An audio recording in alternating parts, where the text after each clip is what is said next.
Psalms, Gospels, prophets, sages, Leviticus, laws, the pause, find phrases, turning them corners, your spiritual mazes. Genesis to Revelation, so divine. Flip them scripts, endless grace you'll find. Psalms singing sweet, unbroken lines, hitting that rhythm, wordplay refined. Anybody in here blessed? Anybody in here blessed? Bible in 1 year, we don't rest. Anybody in here blessed? Wake up early, the dawn's light shimmers. Spiritual breakfast, soul food dinners. Isaiah's vision, Ezekiel's figures. Walk through the fire, no one limbers. Kings and judges, prophets profound, plowing the word, no mythical ground. Verse after verse, wisdom's bound. Heavenly soundtrack, soul serving sound. Anybody in here blessed? Anybody in here blessed? Bible in 1 year, we don't rest. Anybody in here blessed? No shortcuts, all divine routes. Listen to the whispers, no room for doubt. Parables drop stronger than gold faucets. Souls hydrated from divine prophets. Study the book, change perspectives. Carefully crafted, not too subjective. A year to reflect, learning perfect. Patterns of grace that time can't deflect. Old Testament drops deep and so real. Kings and warriors, covenant seals. Split that Red Sea, divine reveal. Commandments written, not made of steel.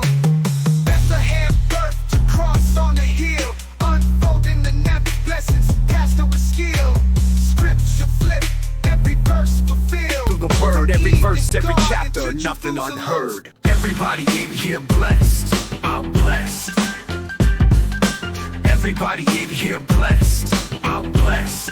Yo, online sermons, holy vibes delivered, spreading light, got the sinners reconsidered. Psalm to psalm, man's like a holy DJ, flipping through scripture, repping the Yahweh. Your emotes in the chat, praising the message, flat cap on point, teaching eternal lessons. Everybody in here blessed, I'm blessed. Everybody in here blessed, I'm blessed. Digital pulpit, preaching like a pro. Followers grow as the faith overflow. Keyboard clicks, holy words they stick, raining blessings down with a slick rhyme trick. Virtual congregation, united in devotion. 1 year strong, a spiritual promotion. He's a life coach with divine instructions, streaming holiness, no room for interruption. Flat cap changed the game, new pastoral fame. Virtual shepherd, he's embracing the mainframe. In the comments, affirmatives and amens. With each Goliath tackled, faith extend. Everybody in here blessed, I'm blessed, I'm blessed. Everybody in here blessed, I'm blessed, I'm blessed. Yo, online sermons, holy vibes delivered, spreading light, got the sinners reconsidered. Psalm to psalm, man's like a holy DJ, flipping through scripture, repping the Yahweh. Your emotes in the chat, praising the message, flat cap on point, teaching eternal lessons. Everybody in here blessed, I'm blessed, I'm blessed.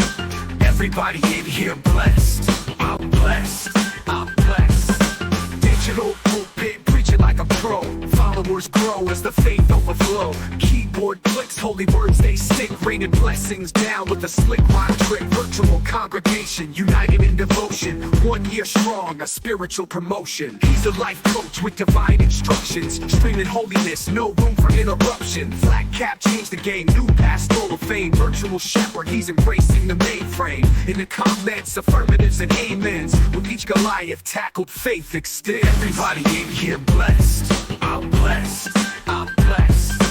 Everybody in here blessed, I'm blessed, I'm blessed. Everybody in here blessed, I'm blessed, I'm blessed. Everybody in here blessed, I'm blessed, I'm blessed.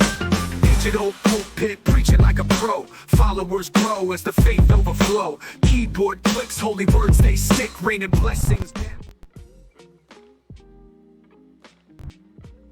Welcome in, everybody. Welcome in.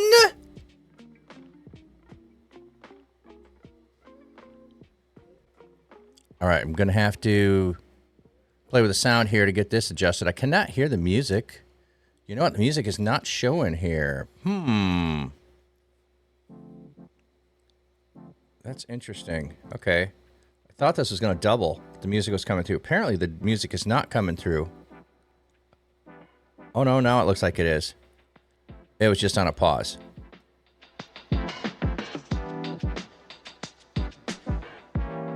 Let me see what that does.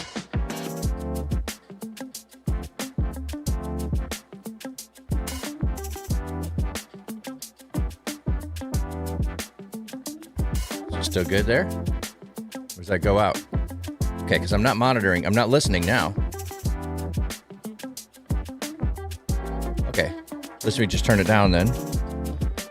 Still having some issues where it will not let me select certain microphones to use on my computer. So, oh, I need to take that one off. Let me look at the flyers a minute. That was yesterday. Come on. Pastor G. Bye-bye. Okay. Why did it not turn down? That's why it's doing it that way.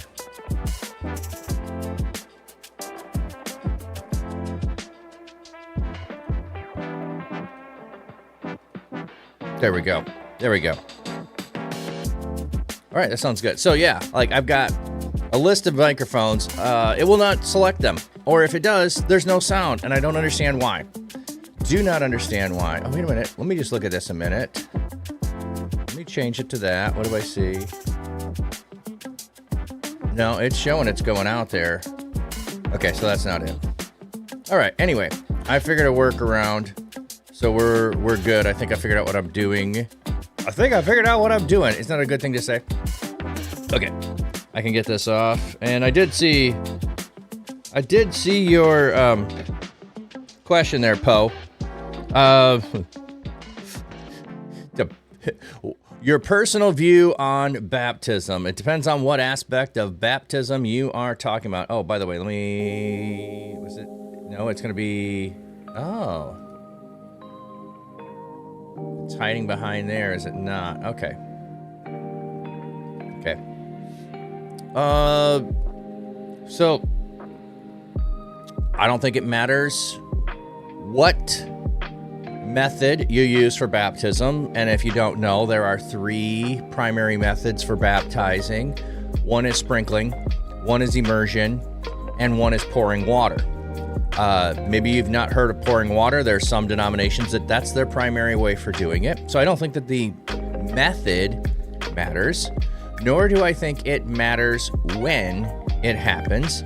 If you are having it done as an infant, the church has done that historically. There is some precedent going back into the New Testament, which we can argue about.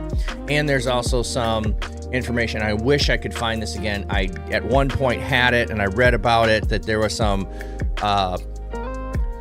evidence that the Jews actually did practice this in some way around the 1st century, that there was, baptism for infants. So that's not going to be a problem. I don't think what you would do is a little bit different than what you do if you are doing believers' baptism. But I think it matters.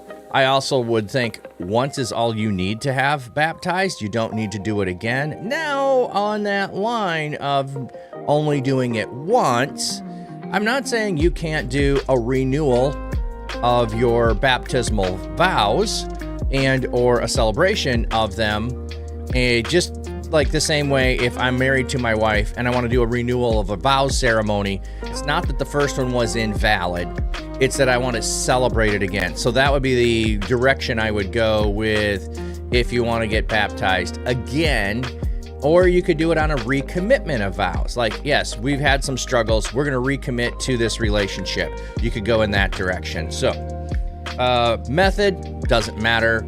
Timing, how it doesn't matter. Primarily, I think it's supposed to be done in the midst of other people. That would be my primary thing, that we're going to do it in the midst of others. We're going to do it during worship of some kind. And I understand there's going to be situations where that doesn't work out. So those would be where my personal beliefs are, but I also believe it's not crucial for salvation. It is an act of demonstrating your love for God and or your claiming of the promises of God, and that can happen for you personally or that can happen on your behalf. So, I don't know, Poe, if that answers your question, if you had something specific that you were struggling with.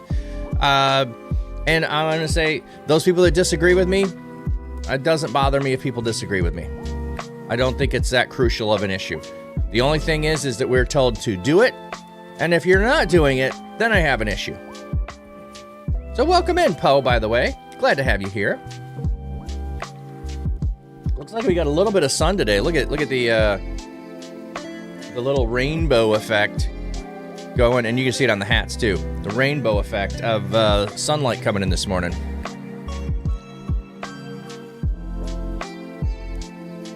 No, I wouldn't say I lean more towards a Baptist view, because Baptist view would be immersion only. Most Baptists I know are immersion only. They would not recognize sprinkling. They would not recognize pouring. And some Baptists, maybe you're not familiar with this, Poe, some Baptists will not accept a baptism from another Baptist church.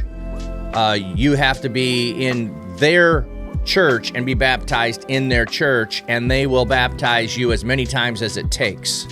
And you can get baptized as many times as you want. So in that aspect of Baptist view, I do not agree with. And most Baptists do not believe in infant baptism, and I don't have any issues with infant baptism. Oh, yeah. Well, I don't know anybody that believes baptism saves. I know the accusation against the Catholic Church is that it is a part of it, but the Catholic Church's view is not that baptism is salvation work at all. Now, the practice of the people may act like they think that it is, or it's a necessary thing, or they treat it that way, but their actual theology is, at least my understanding of it, is not any work of salvation. They might have it as a requirement that people need to do in their profession of faith, and or, being in good standing, and or having to have it. But I don't know really anybody that really has that position for salvation as an official position. Not that that's not their practice or the thinking of the people. So, yeah, it's definitely not necessary for salvation. Don't think that it is. All right.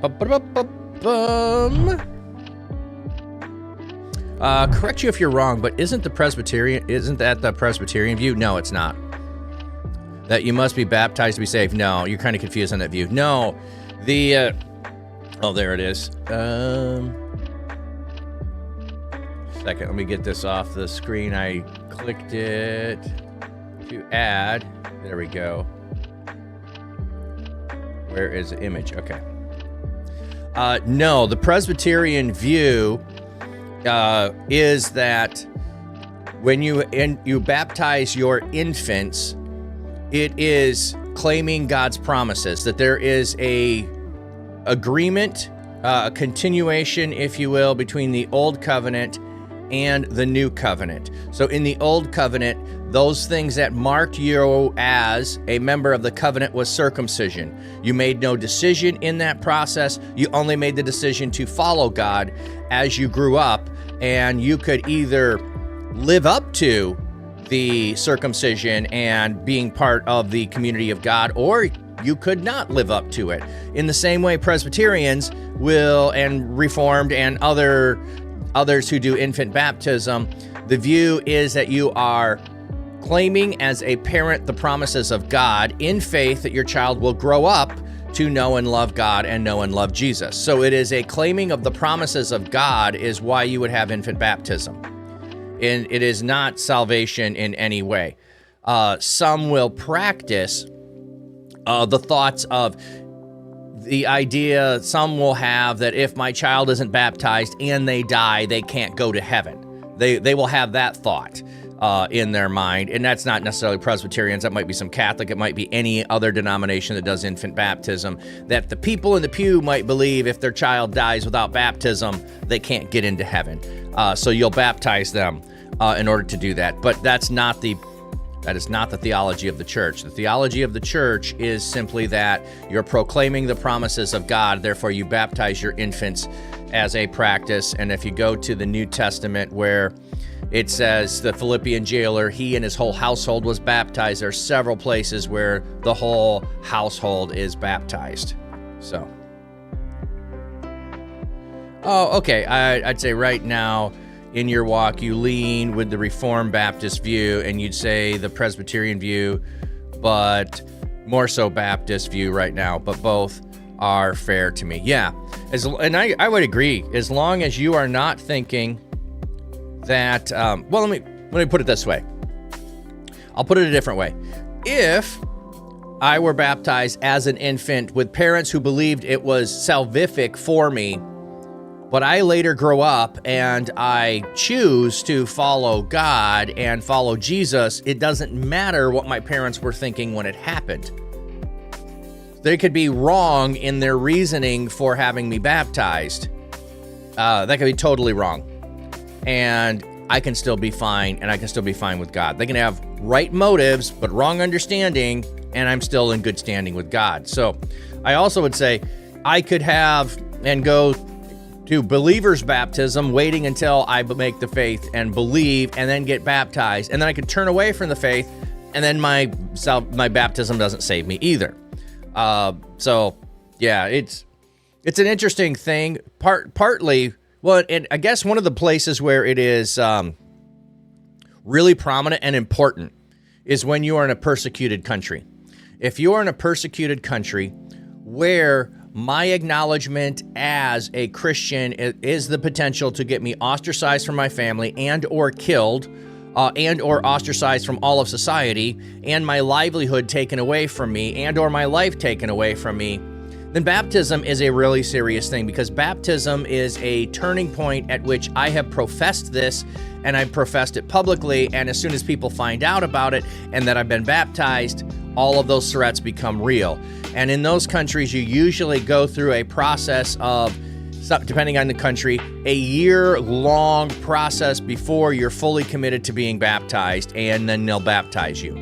There is no, in some cases, rush to baptize when it is that serious of a life-threatening, social-threatening, financial-threatening lifestyle. But great conversation, Poe. If you got more on that, love to hear it.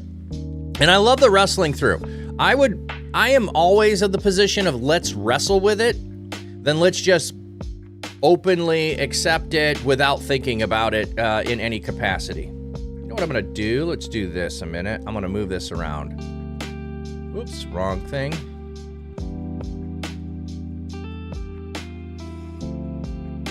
Okay, I need to move that up. Where did it go?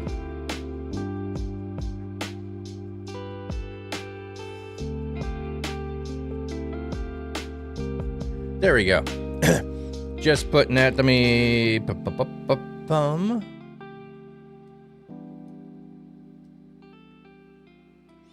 Just putting that there for a minute so that you see it, and then I can flip it off. There we go. And it's underneath. Haha. So yes, we'll be doing podcast tomorrow, 10 a.m. with Jono. We'll be doing a, what am I thinking? Subathon on Friday. And that'll be a bike-a-thon. So I'll be riding my bike on Friday, starting at 6 a.m. Yes, I said starting at 6 a.m. Now that's the plan. If I'm not exactly on at 6 a.m., it means I overslept or I'm rushing to get my bike and something happened to delay me. That would be it. Ooh, I gotta decide. I'm gonna make tea and have a cup of tea before I ride. I'm gonna have to get up earlier. But anyway, that's my problem, not a your problem.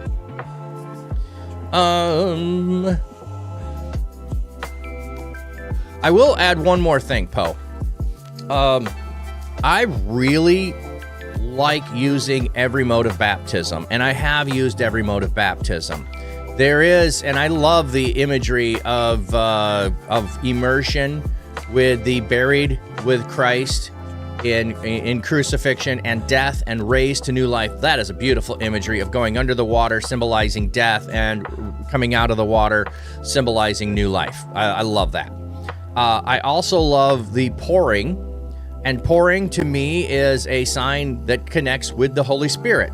You have the pouring out of the Holy Spirit. You have the anointing of the Holy Spirit. You have those imagery and language that is associated with pouring and anointing being poured on someone. So, and then also sprinkling. And to me, sprinkling connects with the Father in the Old Testament, where everything in the tabernacle, the altar, the ark, the robes of the priest are sprinkled with the blood for purification, for sanctification, for all of those imagery there. So to me, it's fascinating that there are 3 ways that baptism happens, and there are 3, the Father, Son, and Holy Spirit. So I find that fascinating.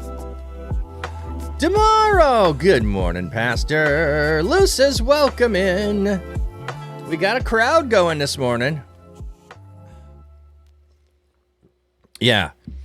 Also, if we go with the Lord's Supper, there's some people that are really strict on how and when you do it and who can come to the table. And again, I'm more open. I actually practice what we call open table. So you self-identify your ability to come to the table. Others will have a closed table, which means you have to be recognized by the church itself as a viable participant, and you can close it off from people. I'm not saying you can't close it off from people in the other system in an individual basis, but it's a difference between everybody can come and or only those certain people that we have recognized can come. So there's a couple of modes there as well. And as far as what do you take the juice or do you take wine? Don't care.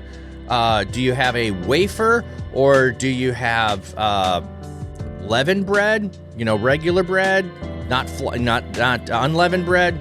Don't care. I don't think that's part of what the connection is to Jesus. So I think there's an ability to have a variety there, and the one that I'm a little more cautious on is the one where you only take one of the elements and not everything.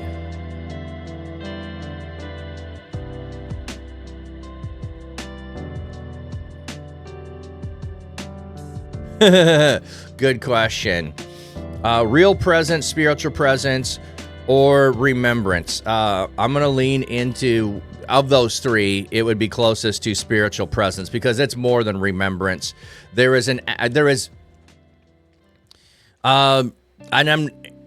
I would shy away from real presence because in real presence, there is the thought that the blood or the juice and the bread are transformed into and become the body and blood of Christ. Now, I'm fine with the language of saying it is my body and it is his blood because that's what Jesus says. But I don't say it transforms. It is without it changing. So that would put me in the spiritual presence.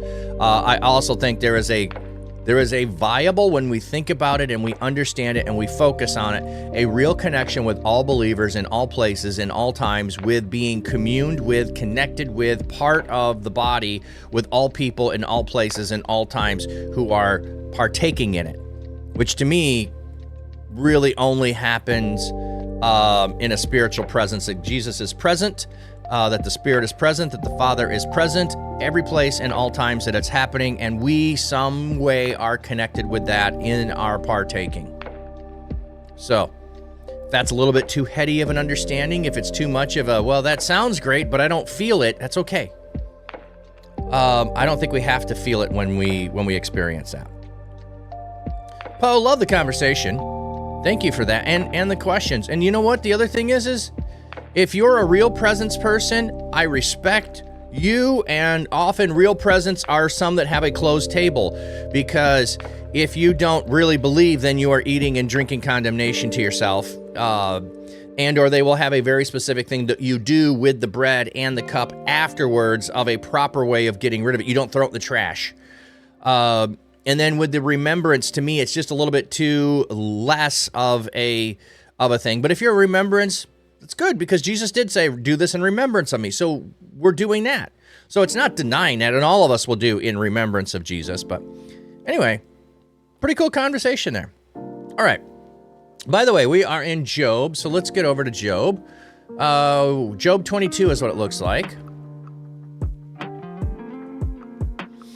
And this is the one day a month where we get to do the opposite of being done early. We get to go late today because my 9 o'clock meeting is at 10 on the first Wednesday of the month. So we'll be at 10 o'clock today. What did I just say? 21? Is that what I said? Let me go back and check. We finished 21. We're in 22.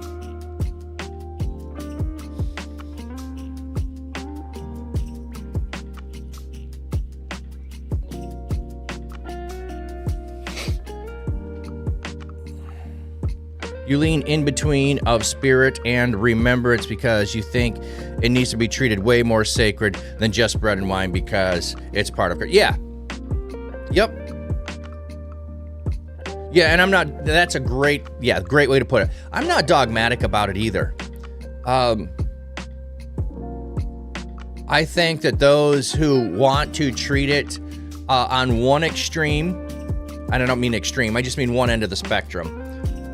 One end of the spectrum have something to offer to all of us in thinking about it, and those on the other end have something else to add to it as well. What my personal preference would be, but this doesn't mean this has been my practice. My personal preference would be to do it every Sunday. That would be my personal preference, but I've usually been in churches that only did it 4 times a year, and I would move them to doing it once a month as a practice, or close to once a month. Maybe be like 10 times a year. We'd move in that direction, but I think that the more often you do it, the better.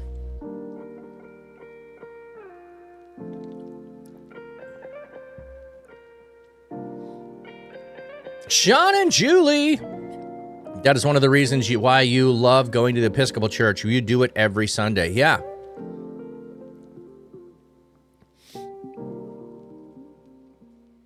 Sean and Julie, welcome in. Okay, so we are in, how does that look on your screen? It looks, well, like, you know what? For some reason, below me here, it looks super fuzzy, but I'm looking at my other screen, and it looks better over there, so I guess we're good. Poe, I 100%, because even if it's pure remembrance, then we need to remember it every day. Yeah. Well, he also said, do this as often as you may in remembrance of me. Well, as often as I may is every time we meet. So shouldn't I try to strive for that? Sean and Julie, I'm doing well. Like, my plate of things to do is big. I'm figuring some workarounds on my tech struggles, and I'm getting excited for that right there on Friday. My first real big, long bike stream. So I'm super excited about that. So we'll be starting at 6 a.m. on Friday and biking as long as you guys want to throw me some bits, tips, and subs. Every dollar will be another minute added. I know that doesn't sound like a lot, but if I went more than that, if I went something like, every sub added 10 minutes, I could this isn't a regular, streamathon. I'm on a bike, so I feel like it's a good start. We'll see how it goes. Maybe I need to add more. Maybe I need to not have as much. Maybe you need to give a whole sub to get a minute on the bike. I don't know how it's going to work. We're going to go with it. A lot of things I saw is around that range, that every dollar is a minute to continue. So, all right. So where we are in Job is that Job has been having this moral conversation about what is evil and what is the root cause of evil. The whole book of Job is trying to address the question, maybe you've not heard it put this way before: if Adam and Eve did not sin, would there still be evil? That is part of the question it's trying to answer. Now, it doesn't state that, but there is a thought that Job, as a righteous man, and his wife represent Adam and Eve. And if there had been no sin, because there is the "have you considered my servant Job? He is righteous in every way," that would be the perfect Adam. And if there was the perfect Adam, would there still be sin in the world? And the answer to the question is yes, there still would be sin in the world. Without Adam's sin could still enter into the world. And while Job is righteous throughout this, there is the dilemma then of, do good things happen to bad people? Do bad things happen to good people? The answer is yes. The answer is yes. And his friends, however, are refuting the idea, using the wisdom of the day to say, you done messed up, Aaron, and you did something wrong. Just confess whatever it was. Even if you didn't do anything, you did something. So confess that you did something, and you'll get all your stuff back. And that's also bad theology. So Job is refuting that all the way through the book. Now, some people will think in all of this argumentation that Job sins. I'm in the camp that thinks he does not, because a couple of times in the book, it says, in all this, Job did not sin. Now, I don't think we get to the end of the book and we have an answer to why is evil in the world entirely. Part of it is supposed to be unanswered, because if we just have the answer, we have the answer and we go away and we don't need to think and study and have dialogue anymore. So by having things unanswered, which, by the way, is my position on a lot of things. If I just have the answer to, is this sin or is this not sin, I don't have to wrestle with it. I don't have to think through it. I don't have to process. I just go off of a rote, here's yes and here's no and here's what I live, instead of being wise and realizing that in Psalms, for instance, as an example, it says, do not answer a drunkard according to his folly, or a fool according to his folly. And then later it says, answer a fool according to his folly. What we do is circumstantial, based on the person we're dealing with, and based on the outcome we're looking for. And so sometimes wisdom engages, and sometimes wisdom does not engage. And so what we're supposed to do is be finding wisdom in Scripture, so that when circumstances arrive in our lives, we can wrestle with it and make good choices and live wisely, live in love of God and love of neighbor. So there we go. Okay, chapter 22. Then Eliphaz the Temanite answered, is it to God that a strong man is of benefit? Is it to him that even a wise man is profitable? Is it of any special benefit to the Almighty that you should be righteous, or is it any gain to him that you make your ways blameless? Oh, ads? Okay.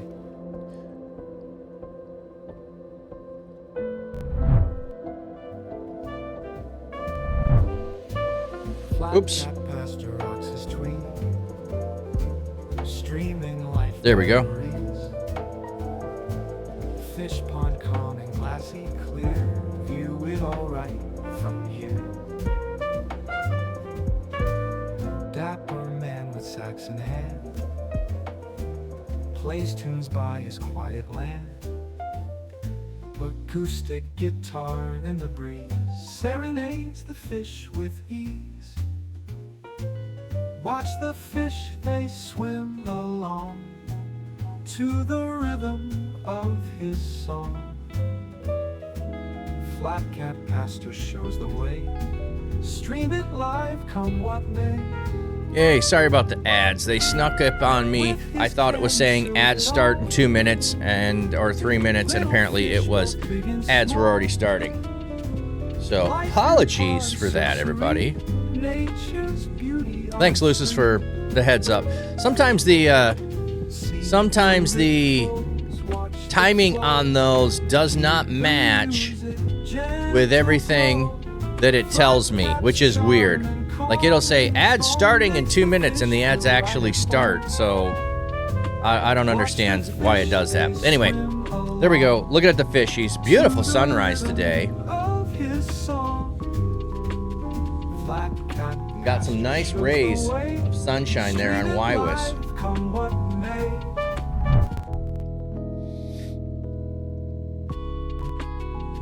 All right. So, hey, Miss Duck Jada, welcome in. Good morning.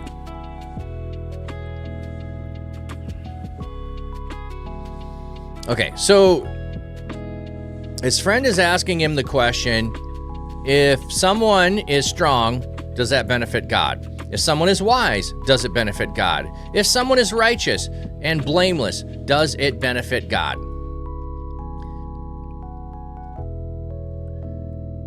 Is it because of your piety that he rebukes you and goes to judgment with you? Proverbs 27:14. He who blesses his friend with a loud voice early in the morning, it will be counted as a curse to him. Oh, that's a fun verse. Yes. You're greeting someone with blessings and waking them up out of slumber, or when they're I blame you. I don't think early in the morning means, 12:30 a.m. I think it means like 4:30 a.m. because I roused you from bed to give you a blessing of some kind. Like, yeah, before you were getting up, before the plan, not staying up late, but it's an interesting thought. Okay. Is it because of your piety, Job, that you are being under judgment and being rebuked? Come on, Job, get serious. Your punishment for sins isn't because you're pious. That's the accusation here. Yeah, it's close to bedtime. Well, it's way past my bedtime if it's 12:20 a.m. I'm a 10 p.m. bed kind of guy on most days. And I've, the last 2 or 3 times I stayed up past 11 o'clock, I found myself falling asleep and drifting off, and it's like I gotta go to bed. I used to be able to stay up all night. Like 2 a.m. was a normal time for me to go to bed. Okay. Is not your wickedness great? And is there no end to your iniquity? You are the biggest sinner of them all, Job, because I'm gauging this based on what your punishment is. You wouldn't be punished. Yeah. You went to bed at 5 a.m. once. I stayed up for 72 hours once. Not advisable. But I stayed up for 72 hours straight once. For you took pledges from your brothers for no reason, and you stripped the clothes from them naked. So he's just going to go through a litany of possible sins that Job committed and say, you committed them all, Job. You committed them all. You gave the weary no water to drink, and from the hungry you withheld food. Although you were a powerful man, owning land, and honored man, living on it, you sent widows away empty-handed, and the arms of the orphan you crushed. That is why snares surround you, and why sudden fear terrifies you. Why is it so dark you cannot see? And why a flood of water covers you? You are so evil, Job, that you can't even see the evil that you have already done. Yeah, you think I'm gonna drift off now? Hey, no worries. Thanks for popping in, though. Appreciate you. Is not God on high in heaven? And see the lofty stars. How high are they? But you said, what does God know? Does he judge through such deep darkness? Thick clouds are a veil for him, so he does not see us, and he goes back and forth in the vault of heaven. Will you keep the old path that evil men have walked, Men who were carried off before their time when the flood was poured out of their foundations. Like, Job, are you better than all those awful people that caused the flood? Job, come on, man. You know you sinned. Just admit it. They were saying to God, turn away from us. And what can the Almighty do to us? But it was he who filled their houses with good things. Yet the counsel of the wicked was far from me. The righteous see their destruction and rejoice. The innocent mock them scornfully, saying, surely our enemies are destroyed, and fire consumes their wealth. So in other words, Job, we've heard this all our life, that this is what happens to evil. Evil finally gets its comeuppance. You've got your comeuppance, Job. I conclude you must be evil. Reconcile yourself with God and be at peace with him. In this way, your prosperity will be good. So go, Job, just fess up and God will restore you. Accept instructions from his mouth and store up his words in your heart. If, if you return to the Almighty, you will be built up. If you remove wicked behavior far from your tent and throw your gold in the dust, your gold of Ophir among the rocks in the ravines, and the Almighty himself will be your gold, and the choice silver for you. Surely then you will delight yourself in the Almighty and will lift up your face towards God. Like, did you not listen to anything Job said? I have searched myself. I have done nothing wrong. I am righteous. I don't understand why this is happening to me. I want an audience with God to plead my case. He's stated that no one who was guilty would want to do such a thing. They would accept a plea bargain deal. They would get out of it if they'd done something wrong. I've done nothing wrong, therefore I'm going to keep asking for an audience with God. You'll pray to him and he will hear you, and you will fulfill your vows to him. Whatever you decide on a matter, it will be established for you, and light will shine on your ways. When people are brought low and you say, lift them up, then he will save the downcast.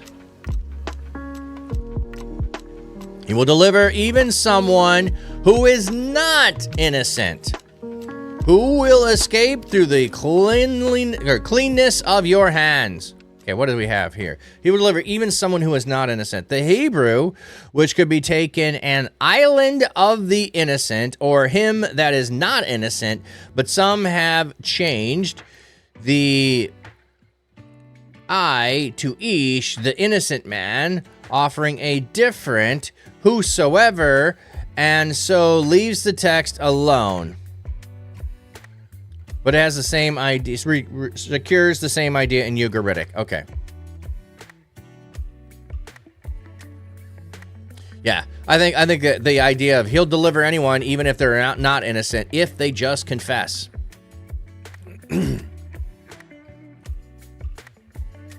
Then Job answered, even today my complaint is still bitter. Ooh, what word do we have here for bitter? The Masoretic text reads rebellious. The word is related to the verb mara. Mara, to revolt, not mara, meaning bitter. Okay, so I see the difference there. Many commentators follow the Vulgate, Targum, Job, and Syriac to read mar, bitter. The LXF offers no help here. So remember, Naomi says, don't call me Naomi, call me Mara, meaning bitter. Difference in spelling there. And pronunciation going to be the same, but difference in spelling.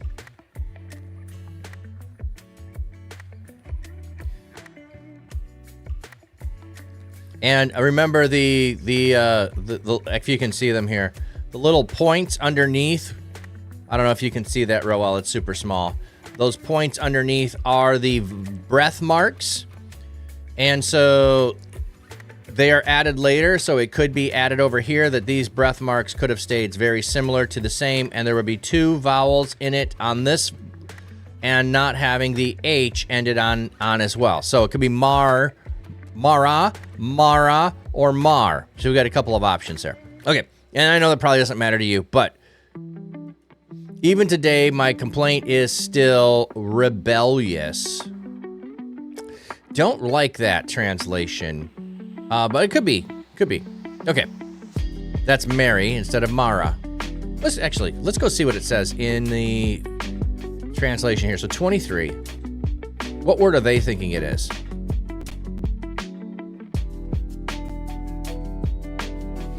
If it is Mary, I just want to know how they pronounce it.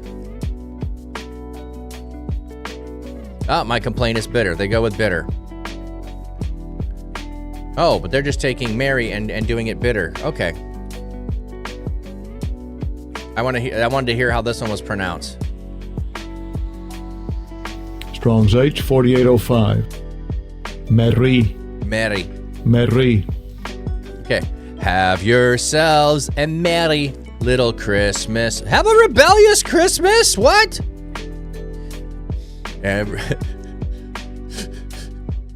Have yourselves a merry little Christmas. That's right. Have yourselves a rebellious Christmas, everyone. You'll never think of Christmas the way again, if you remember it. Yeah. Zack Attack morning vision is a bit blurry because you just woke up. Well, thank you for hanging out here when you just woke up, Zach. I hope you settle in and enjoy and wake up at the pace that is best for you for today. Have yourselves a rebellious little Christmas. Okay. Oh, that I knew where I might find him, that I could come to his place of residence. I would lay out my case before him and fill my mouth with argument. So Job is still telling his friends, look, I'm innocent. I want to plead my case. I want to go to court. I'd want to go to God's house. I want to go tell him that. Lucis, don't mess up Christmas for me. It shouldn't mess it up. It shouldn't mess it up. You just have to. Let me put it this way. You probably won't remember it until you hear the song like 4th time for Christmas. Then all of a sudden you'll go, oh, yeah. But why not have a rebellious little Christmas? Like, do what you want. Do something different. Instead of having a Christmas tree and snow, what about Christmas in Hawaii? Let's go down under for Christmas. That'd be rebellious, wouldn't it? Okay. Palm trees for Christmas. I would want... Oh, sorry. Poe. I saw a tweet and it asked, what's your favorite Old Testament book? Someone replied Job. I replied and asked, are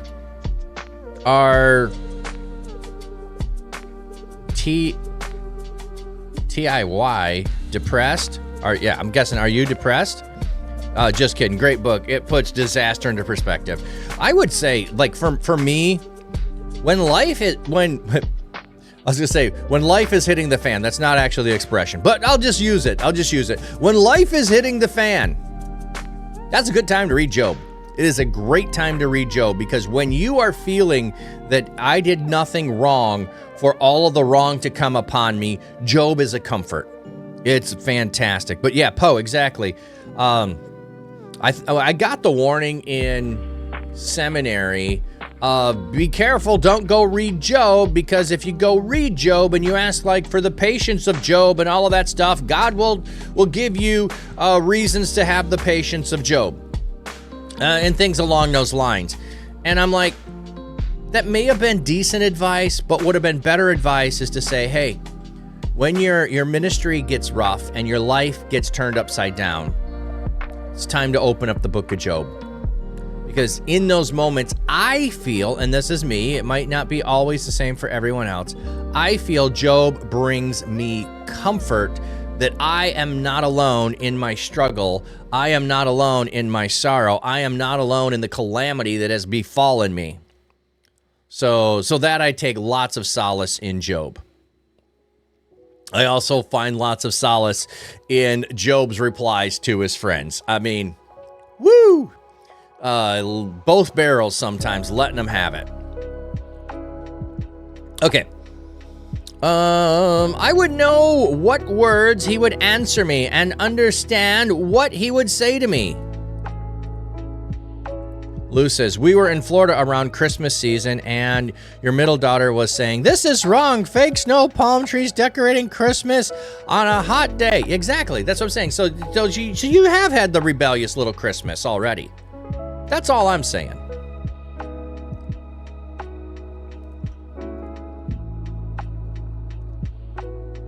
Yeah, when your kids were younger, yeah.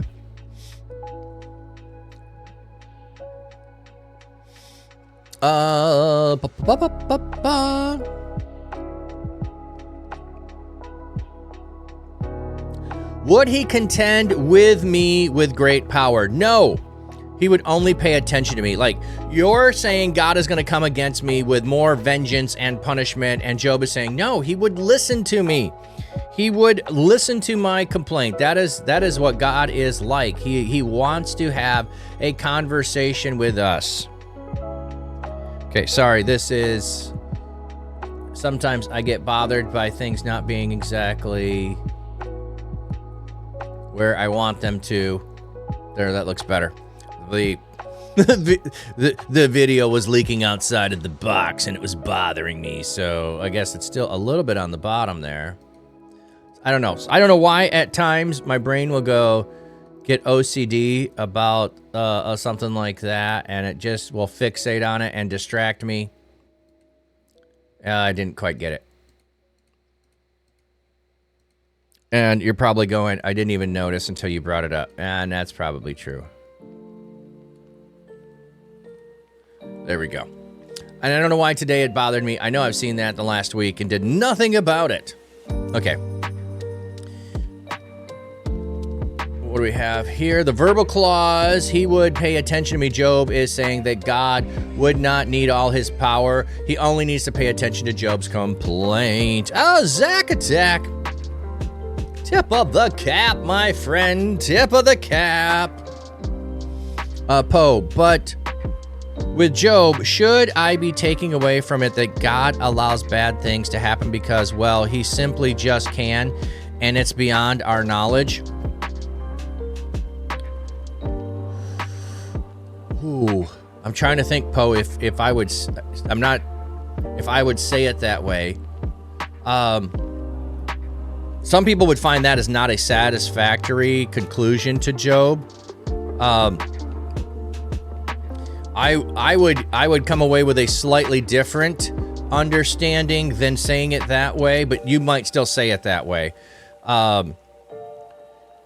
We live in a broken world in which God is involved, but God does not interfere and or rescue every person from everything every time that something evil happens. So there is a real world of evil. There is powers that come against us. None of those powers can stand against God, and none of those powers will endure to the end.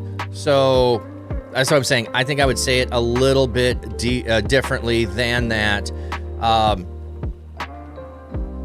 But I would also say there is a God pours out good on the just and the unjust, the righteous and the unrighteous. On the good and the evil, God pours out good. And evil happens from the forces of evil on both the good and the evil. They don't just pour it out on one or the other. So, as Zach Lee live, hey, good morning. Thank you for stacking and testing through scriptures. I appreciate your approach to the word and others. Thank you. Thank you, Zach. Yeah, I want to wrestle with it. I don't want to just go and say, I know what it means, and I've decided this long ago, and I don't have to think about it anymore. I think every time we read it, we're supposed to wrestle with it. We're supposed to observe things that we haven't seen, and we're going to be in a different place, and we're going to find something from it if the Spirit is speaking to us that applies to where we are right now. So in one way, I can take the book of Job and say, wow, there's a lot of calamity that happens, and it seems to happen for no reason. Now, we have insights to what the whole conversation in heaven about that. Job doesn't, his friends don't. And we can look around the world today and we can say, I see a lot of calamity happening and it makes no sense and there is no rationale to it, and evil is happening because evil people are perpetrating evil. Part of that answer is yes, evil people are going to perpetrate evil, and they do it on both the good and the bad. So when bad happens to you, it may not be your fault. It may be of none of your own doing in any way. Stacking, I mean streaming. Okay, I wasn't sure. Autocorrect. Okay, that makes sense, Zach. Stacking, I thought you just meant the constant doing it, but thank you for clarifying. And okay, Roach, what's up, fam? Hey. Not a gang sign, just to throw my hand at you. Hello. All of a sudden thought about that because somebody before is like, I've done this before, and it's like, no, it's just a peace sign. I just did it sideways at you. That was all I was doing. I wasn't doing a gang sign. I wouldn't know any gang signs.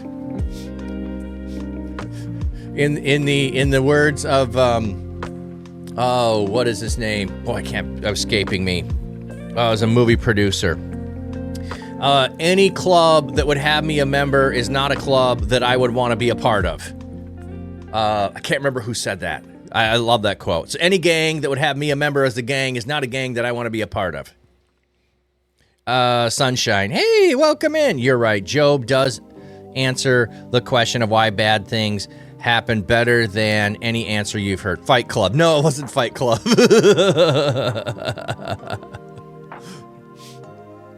Oh.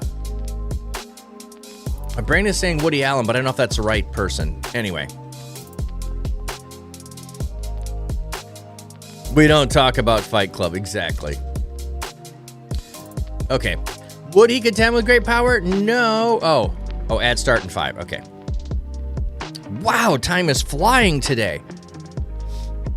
There, an upright person could present his case before him, and I would be delivered forever from my judge.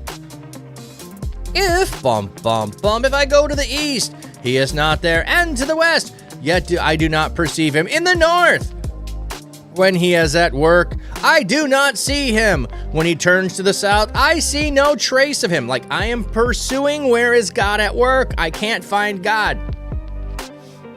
But he knows the pathway that I have taken. If, if he tested me, I would come forth like gold. So, God tested me. I'm going to turn out beautiful, pure. That's the image here of gold refined. I'm going to be pure. This is a perfect verb followed by an imperfect in the clause with the protasis and the apodosis relationship. I have no clue what the protasis and the apodosis is. No clue. That one is over my head. So any language scholars, jump in and help us learn what that means. All I know is I understand what the gold part meant. Okay, my feet have followed his steps closely. Groucho Marx quote. Hey, Castor Troy. How you doing?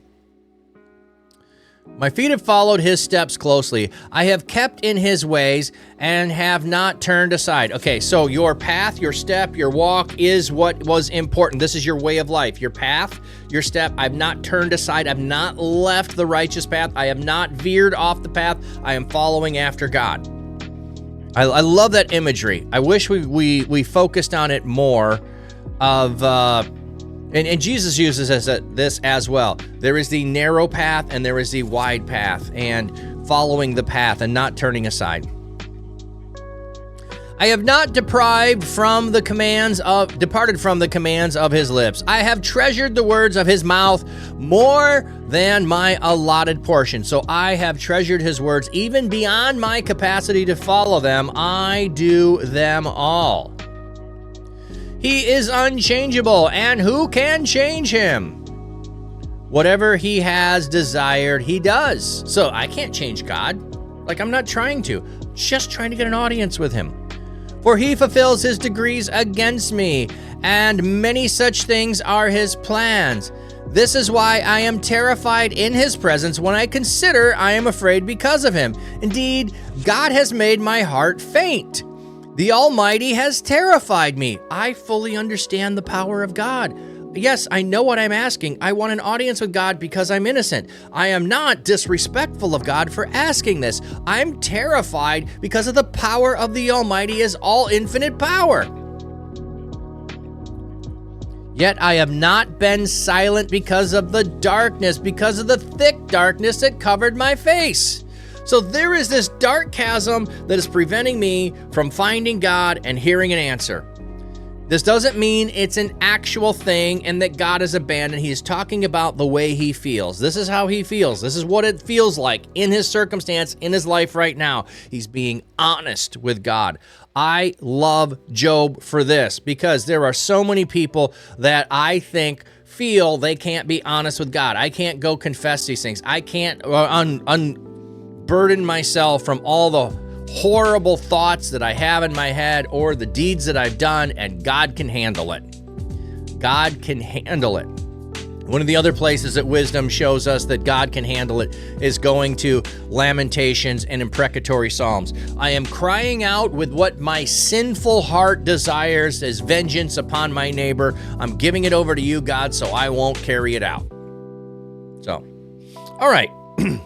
Let's, we got ad break coming in. Let's go ahead and do ReachCon ad. Anybody that's interested in going, there's a code for $5 off of ReachCon, friends. Attention streamers, content creators, gamers, and cosplayers. Last year, ReachConf was an absolute blast. An in-real-life celebration where creators connected, impactful speakers inspired, gaming tourneys, on-stage shenanigans, and fantastic music kept the energy high. It was more than an event. It was a community coming together. Get ready for ReachConf 2025, happening November 6th to 8th. You're going to Reach? All the That's best awesome, parts man. Of gaming Can't wait and to see you creative there. Culture will be there, live and in person.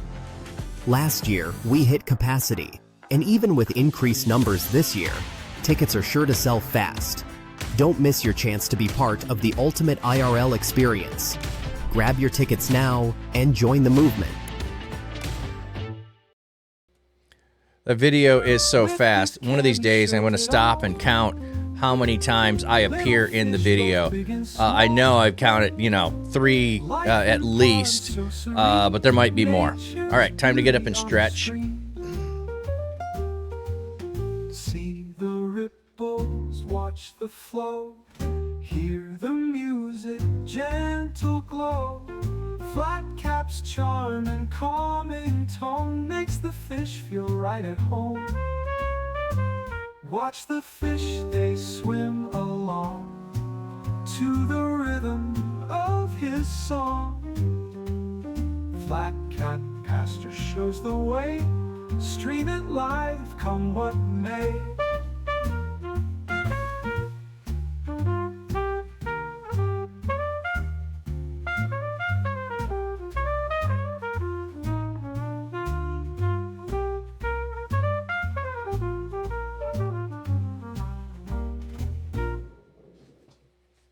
Refuse Cammy shows it all. Little fish, both big and small. Life in ponds so serene. Nature's beauty on a screen. See the ripples, watch the flow. Hear the music, gentle glow. Oh, it says you're back. I'm still seeing ads on mine, so I must be like 30 seconds behind over here. Watch the fish, they swim. All right, now I'm back. To the rhythm of his song. Flat cat Yeah, those that haven't been here in a while, I have changed the frequency of the ads. So in doing, because like it's still telling me ad break ends in, like 15 seconds, but you're telling me you're back already. Oh, I just saw a delivery truck. That might be stickers for Blessing Boat. Oh wait, that's the wrong color truck. It was a short ad. Okay. So anyway, what was I going to say? Oh, I switched how often I do ads because because I'm constantly, let me put the music back on. I'm constantly trying to explore more ways to be healthy. And one of the things I was reading and or learning was, if you sit for a longer period of time, it is not beneficial to you. It is healthier to get up at least every half an hour. And so that's why my ads are now every half an hour, is so that, and I started this to remember to get up and stretch, because I was doing 4-hour streams for a while or longer and not getting up out of the chair during that entire stream, and it's not good. So I started to do ads once an hour to get up, and now I moved it to every half hour. So anybody that's just wondering, well, the ads seem like they're more often, they are, but there's intent behind it. And I don't want you to miss the conversation, so that's why I go and throw the fish up there, that if you're here, you get to enjoy fish for a while, and if not, I'll be right back. Okay, Subdue. I'm just thankful for Job, so that I know that you're not alone in these worldly changes, or worldly challenges and struggles. Exactly, Subdue. That's part of the beauty of Job, is to read it when life is awful and know I could be totally righteous and my world can still be filled with all of this. So, yeah, Castor Troy, that's a great idea. I struggle with that one. Yeah, that's why I started doing it. Now, I don't know if I've got it set on a minute or a minute and a half or something like that. I was doing 2 minutes, and then I'm just playing with it and figuring I need to spend at least that much time trying to stretch and get up. So that's the reason for the ads. So anyway, I don't do it, however, when I'm doing the podcast. That just feels like it would be weird. So on the Church Digital, you might get an ad when you jump on the stream, but I don't think we're running any ads after that.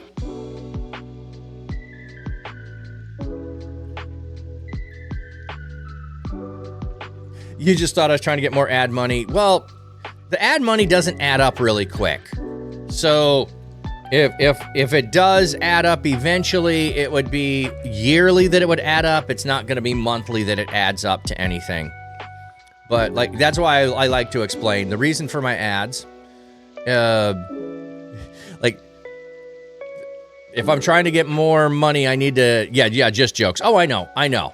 But I'm going to say, if I'm trying to get more money, I need to promo myself and say, follow and subscribe to the Flat Cap Dapper channel, and bits, tips, and subs are appreciated. I would be throwing the dono out there a little more often. By the way, the Streamathon, the Bikeathon, the Subathon on Friday, all money is going to go towards me getting a new PC. I am struggling and have been since March with problems and new problems. And if you notice, the avatars are gone. The streaming avatars are gone. I cannot get them back. There is some functional thing on my computer that is gone. I don't know how to fix it. I've tried to follow through on things. I can't get it fixed.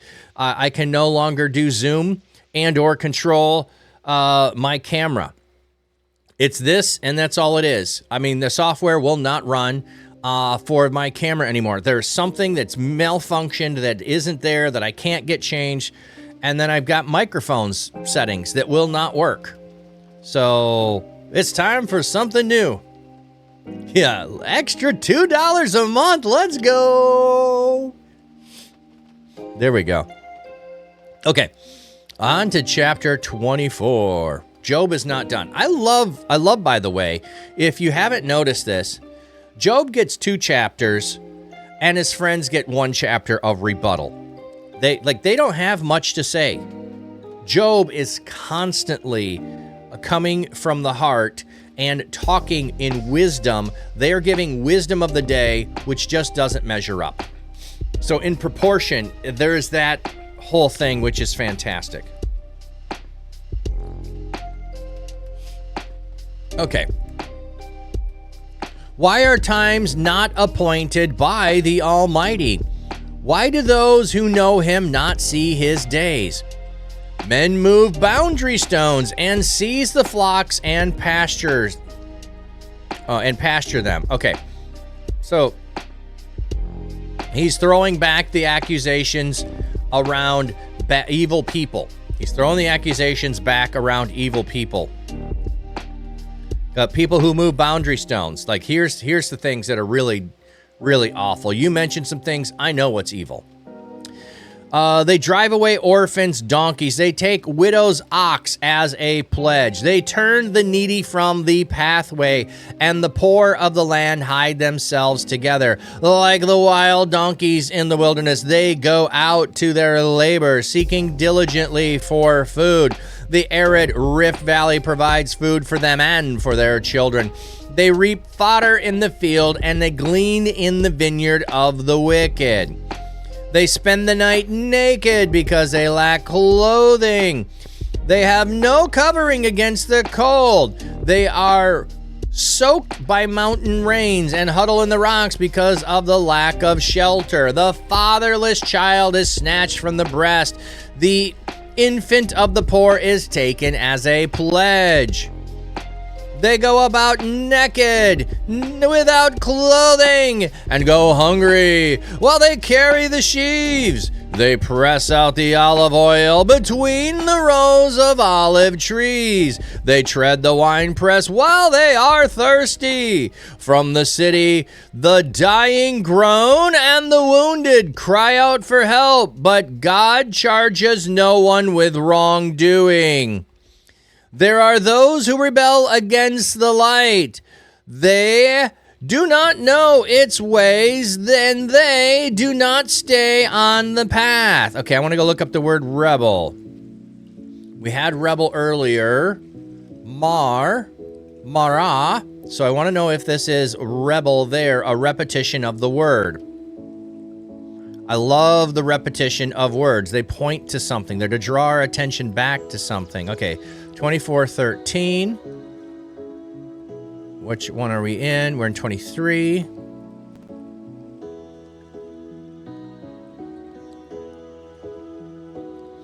By the way, just thinking about 4th of July. Anybody got plans for 4th of July?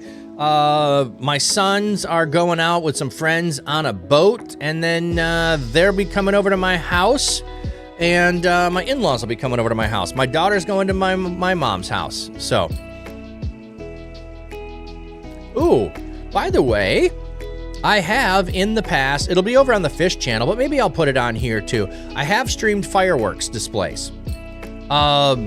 So I'll probably have that on. I'm sure my daughter and son-in-law will be doing fireworks on Friday on the beach. I'll be able to have the cam on the beach doing fireworks, and I will have to move one of my cams to do it here at the house. So we'll figure that out. Okay. Marad. So it does have the same mara. Marad is the verb. What did we have? Mari is a noun. So Mari. Okay. Marad. Strong's H 4775. Marad. I wonder if there is some connotation with marauder. I wonder if there is a connotation that traces the marauder back to this word. Don't know. Okay, but I was right. Before daybreak, the murderer rises up. He kills the poor and the needy. In the night, he's like a thief. And the eye of the adulterer watches for the twilight, thinking, no eye can see me, and covers his face with a mask. In the dark, the robber breaks into houses, but by day they shut themselves in. They do not know the light. For all of them, the morning is to them like deep darkness. They are friends with the terrors of darkness. You say, he is foam on the face of the waters. Their portion of the land is cursed, so that no one goes to their vineyards. The drought as well as the heat snatch up the melted snow, so the grave snatches up the sinner. The womb forgets him, the worm feasts on him. No longer will he be remembered. Like a tree, wickedness will be broken down. He preys on the barren and the wildless, the childless woman. I was taking the W from woman and moving it over to the wildless chuman. There we go. That'd be barren. And doesn't treat the widow well. But God drags off the mighty by his power. When God rises up against him, he has no faith in his life. God may let them rest in a feeling of security, but he is constantly watching over all their ways. They are exalted for a little while, and then they are gone. They are brought low like all others and gathered in, and like a head of grain, they are cut off. If this is not so, who can prove me a liar and reduce my words to nothing? Oh, I almost wore that shirt today. Instead I wore this one. I wore the "My breath is loathsome to my wife" shirt. I almost wore that one, but okay. Like, you guys think you understand the world and how things are going. Let me explain it to you. Yes, there is evil in the world, but the evil do not always seem to get punished. Evil sometimes seems to be the victor. And those who are righteous sometimes seem to have all the troubles in the world. Sometimes you just cut off and you don't know why.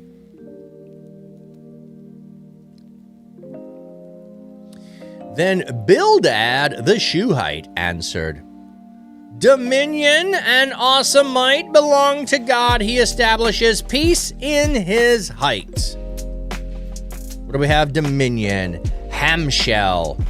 In the Hifil, infinitive absolute used as a noun is describing the rulership or dominion that God has, that which gives power and authority. Oh, Zach, how is the wife? Hope she is well. She is doing well. Thank you for asking. I need to find out. She should be finding out, I think this week, if the contract that she has will be renewed for another year. And it's no big deal if it's not. It's just a matter of where she'll be working within the company. So she is contracted out to a client to work for the client 4 days a week. So if they renew that contract for a year, she'll be doing that for another year. If not, she'll just be working within the company. She'll be shifting her focus and role. She also, if you weren't here, I mentioned this once or twice throughout the last 2 months. She had been working on a new certification. She failed one of the tests, was very anxious about that. She did then retake the test, and she passed the test. Yeah, it's Words Plus. Zach, does it not let you do it? Maybe I have that set up only for mods to do that. I need to change that, Zach. I'll need to change that so everybody can add words. But I appreciate that, yeah.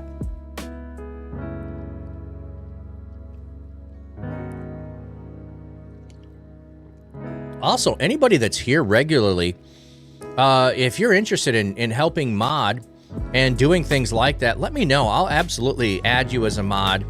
I don't have high expectations or requirements from mods of you have to be here every time. It's more a matter of when you're here, if you'd like to help assist with adding things like that and shout outs and other stuff and welcoming, that's the full expectation I have of mods.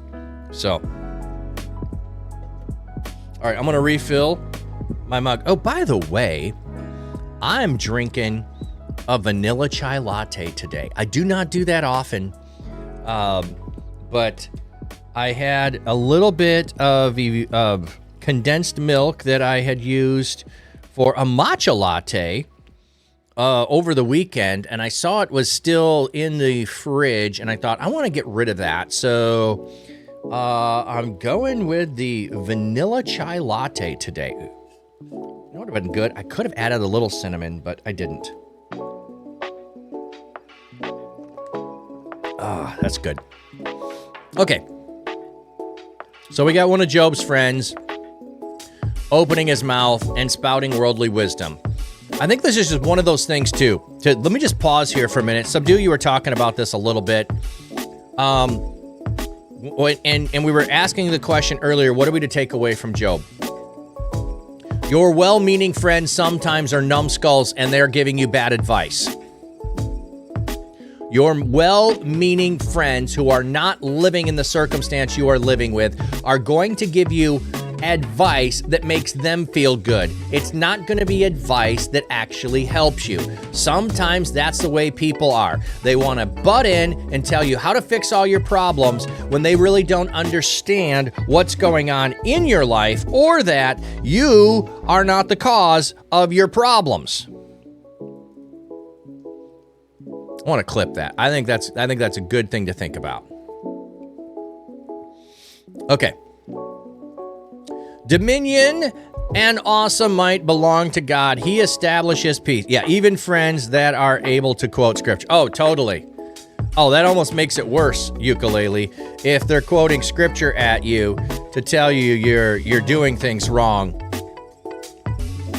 Yeah, like I said, often when friends are quoting scripture, they're doing it to make themselves feel good. I should just say Christians. I shouldn't say friends. Often when people just quote scripture to you, they're trying to make themselves feel good and righteous. They're not actually interested in staying with you and helping you through the circumstance. They want to drive by, give wisdom, and go away. I said the wisdom that you need to have. I've done my part. Up, and away. I'm out of here.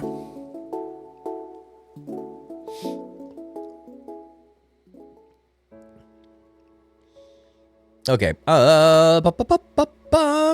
Can his armies be numbered? And whom does his light not arise? See, they aren't spouting all falsehood. They are using truth to give bad advice. Can you number God's armies? From whom does his light not shine on? Truth bombs on stream today. I know. That's what we get with Job, like truth bombs all over the place. How then can a human being be righteous before God? This is a great question, by the way. How can one born of a woman be pure?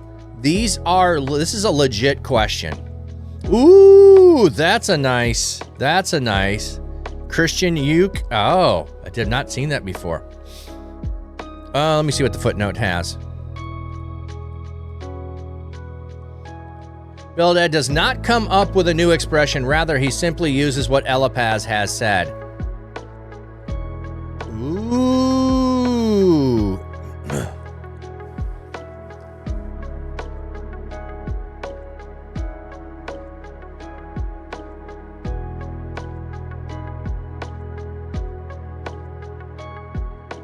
Okay, so he's using two quotes that Eliphaz already said. Ooh. So he doesn't come up with his own thing. He's just taken two arguments, put them side by side together. How can a human being be righteous before God? Let me. By having a heart that's pursuing God. That's how. Not by being perfect. Yeah, he's not only bad at it, he's unoriginal. Well, think about that. You're just quoting scripture. This goes back to exactly what you were saying, ukulele. I'm not even original. I'm just taking things out of context, putting two out of context things together that seem to have context together and spewing that at you to make me feel good because I'm in the right. So, how can a human being be righteous before God? By pursuing God. Not by being perfect, by not making mistakes, but by having my faithfulness and loyalty to be pursuing God. How can one born of a woman be pure? Like, purity is going to... is going to be along the lines of clean and like you're going to go through life and you're going to become ritually unclean. How can you be pure? By going through the rituals of cleansing myself. Now, if we don't think about those things, we don't have those purification rituals, but they teach us something about the practice of trying to make ourselves constantly right with God and constantly right with our neighbor. That's how we do it, by constantly being vigilant towards loving God and loving our neighbor and going through the things that will make us right. If if even the moon is not bright and the stars are not pure as far as he is concerned, how much less a mortal man, who is but a maggot, a son of a man, who is only a worm. The text just has maggot, and in the second half, worm. Sometimes has to be added to make a bit clearer. The terms maggot and worm describe man as the lowest and most ignominious shape. Okay. My favorite insult, by the way, which I don't usually use, but I learned this in biology class. Pilobolus. Pilobolus is a worm that eats dung. So it's a dung worm. So if you want to insult somebody, you can call them a pilobolus. They won't know what it means. They won't understand that you're calling them a dung-eating worm, but you can do it, and, it'll just go over their head, and they won't know, and they probably won't look it up, and you're good that way. Not that you need to go call people names, but, it's what we're going on here. Like, they are nothing but, and fill in the blank. The interesting thing, though, if the moon is not bright and the stars are not pure, I think this is by comparison to the sun. Or it's a matter of they're not pure light. They're not pure. That, like, even things that are created by God are not without blemish. Then how can a human created by God be without blemish? Then Job replied, like I said, you know what? I need to do this. I need to have like a concert t-shirt that's called, Then Job replied, and then it has like all the tour dates on the back, except it's all of the passages of Job 6 or Job 6:1, Job 9:1, Job 12:1, Job 16:1, Job 21:1, Job 26:1. I think there's a Job 23. Is it 23? Yeah, 23:1. At one, like, it's just then Job replied, or I could do the old traditional. Then Job answered and said. They don't like that because of the repetition in English, but. Fun concert t-shirt. That's what I need to do, is figure out how to make that into a concert t-shirt. Oh, what time are we? Oh, we're good on time. I tell you.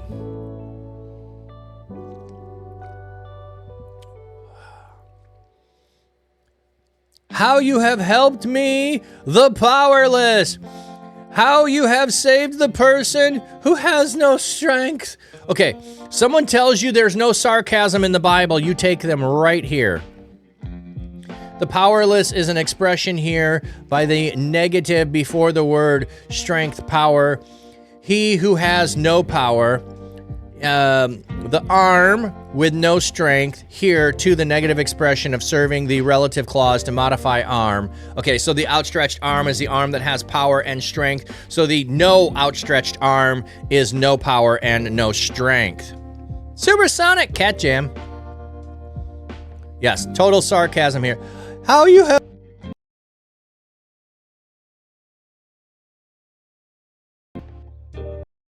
suspend wisdom. Oh, I can't wait to go do what you said. Not. How you have advised me, the one without wisdom, and abundantly revealed your insight To whom did you utter these words, and whose spirit has come forth from your mouth?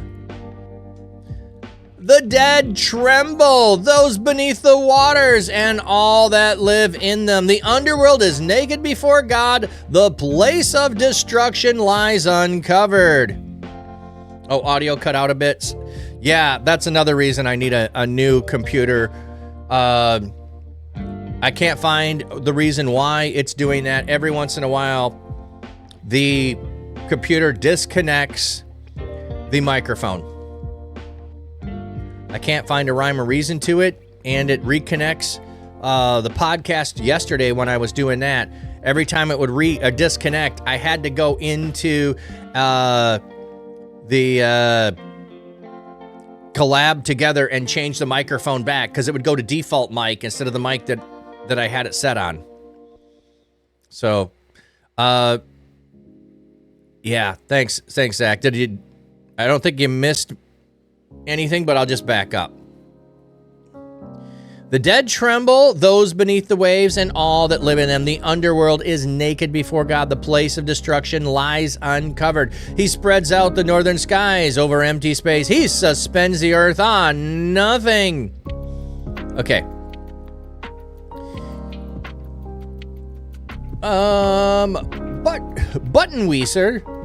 Buttonweiser suggests that Job has outgrown the idea of the earth on pillars and was beginning to see it was suspended in space.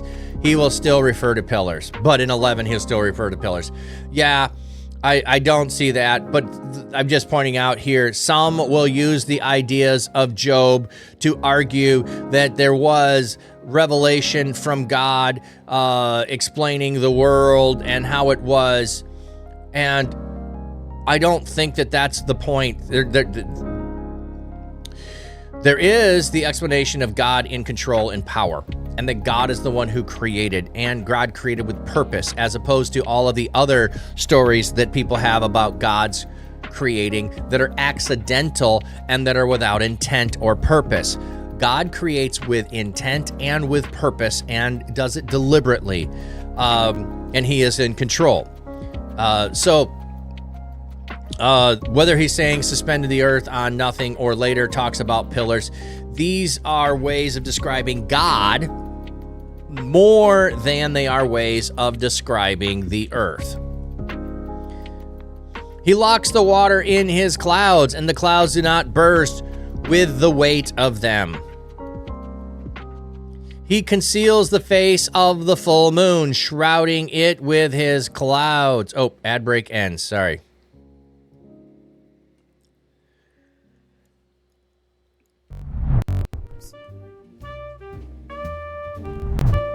Flat cat pasture his tweet, streaming life by the reeds. Fish pond calm and glassy clear, view it all right from here. Dapper man with Saxon head, plays tunes by his quiet land. Acoustic guitar in the breeze, serenades the fish with ease. Watch the fish, they swim along to the rhythm of his song.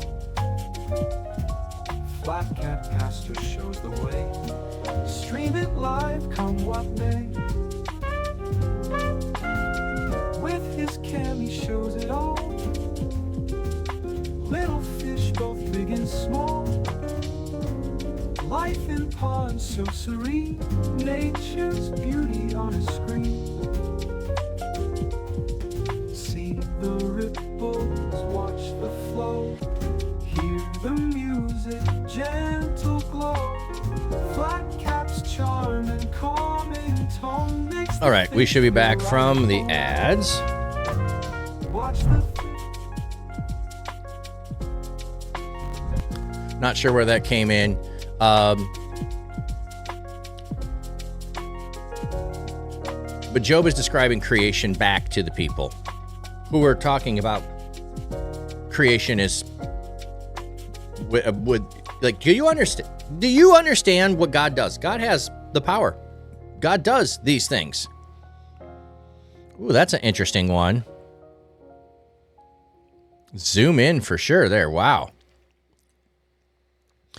So again, just because Job is describing things that sound like they're part of creation and are part of creation, Job does not necessarily mean he is explaining scientific realities. So using the Bible to say, ha, science is in the Bible is a faulty way to go about things. Just because he's describing the water system and that water is in his clouds doesn't mean he has any concept of how that is.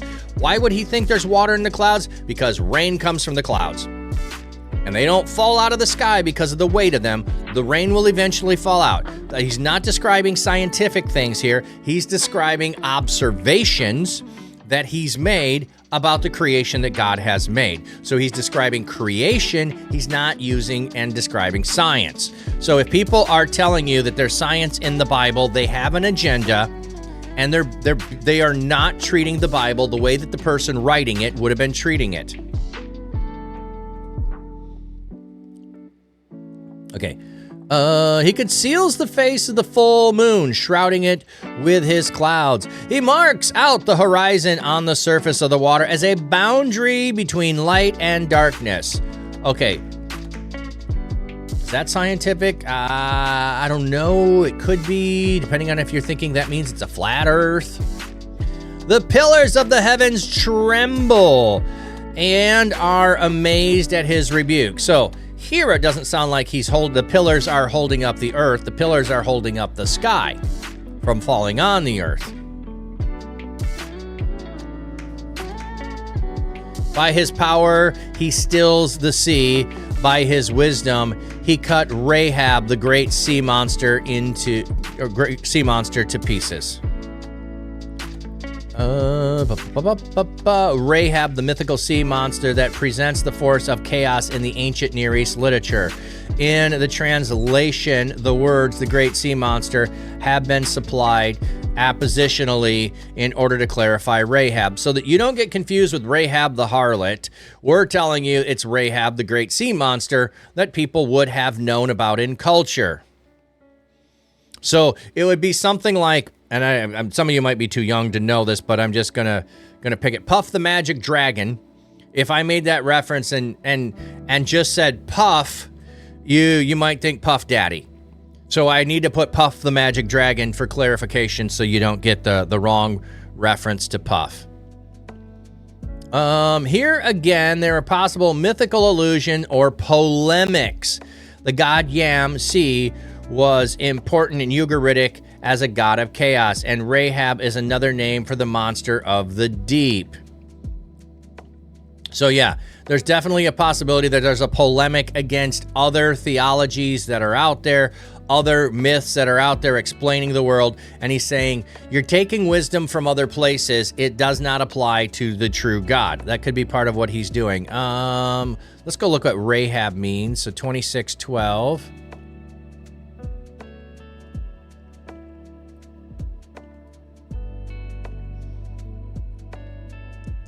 Bum.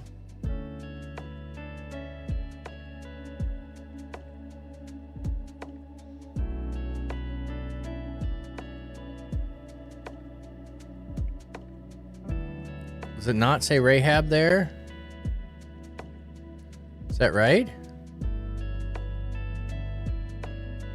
By his wisdom.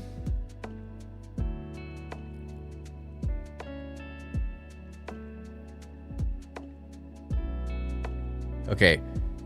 Raga Yam, the sea, by his power and understanding he smiteth through. Oh, the proud. They're translating Rahab as the proud, instead of putting Rahab, the sea monster. Rahav. Strong's H, 7293. Rahav. Okay, so it is the mythical sea monster, but instead of doing that, they're translating it as the proud. Also, they're saying it's an emblematic name for Egypt. Rahab. Oh yeah, I think I remember that. Okay. By his breath, the skies become fair. By his pierced, his hand pierced the fleeing serpent. Here too is a reference to a pagan views indirectly the fleeing serpent was a designation for Leviathan, whom the book would simply describe as an animal, but the pagans thought to be a monster of the deep. See the same Hebrew phrase, God's power over nature is associated with defeating the pagan gods. So, when we see descriptions of the animals that are associated with chaos and the sea, Job is using it as a polemic against the wisdom that says there are these things out there and saying God can smite these things that you believe are out there. We don't need to go looking and saying, aha, these are describing dinosaurs. We don't have to go in that direction. They are polemic, I think, against other ideas of what's out there, of other teachings, which his friends keep referencing. Indeed, these are but the outer fringes of his way. How faint is the whisper we hear of him. But who can understand the power of his thunder? So look at the piercing of the serpent, the chasing, the clouds in the sky, the rain that comes, and now thunder. And Job took up his discourse again. The Hebrew marshal is characteristically proverb by word. It normally refers to a brief saying, but can be used for a discourse. No worries, I'm watching. There's never an expectation for you to be here if you have something you need to take care of. Good morning, by the way. I hope your stream went well yesterday. It was fun to get over there, but I was struggling with some tech issues and did not get to stay.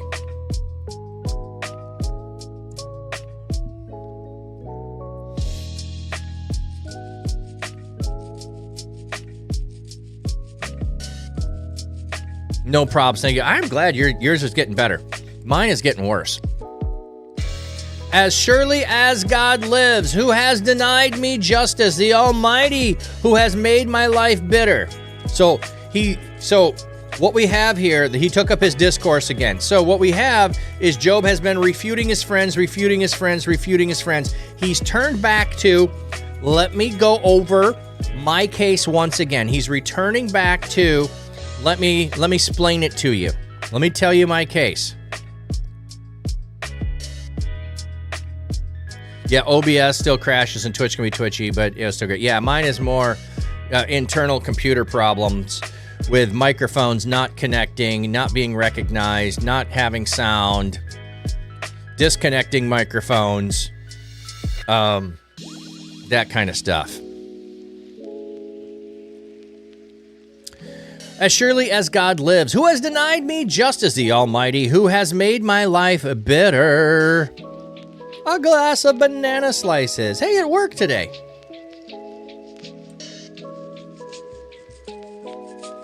And again, I'm going to wait till I get a new computer upgrade, I think. Well, maybe I don't have to, because if I'm switching over to,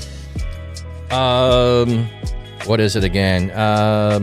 Mix It Up. If I switch over to Mix It Up, let's see if it works over there. But I'm going to have to figure out how to write the command the right way for Mix It Up.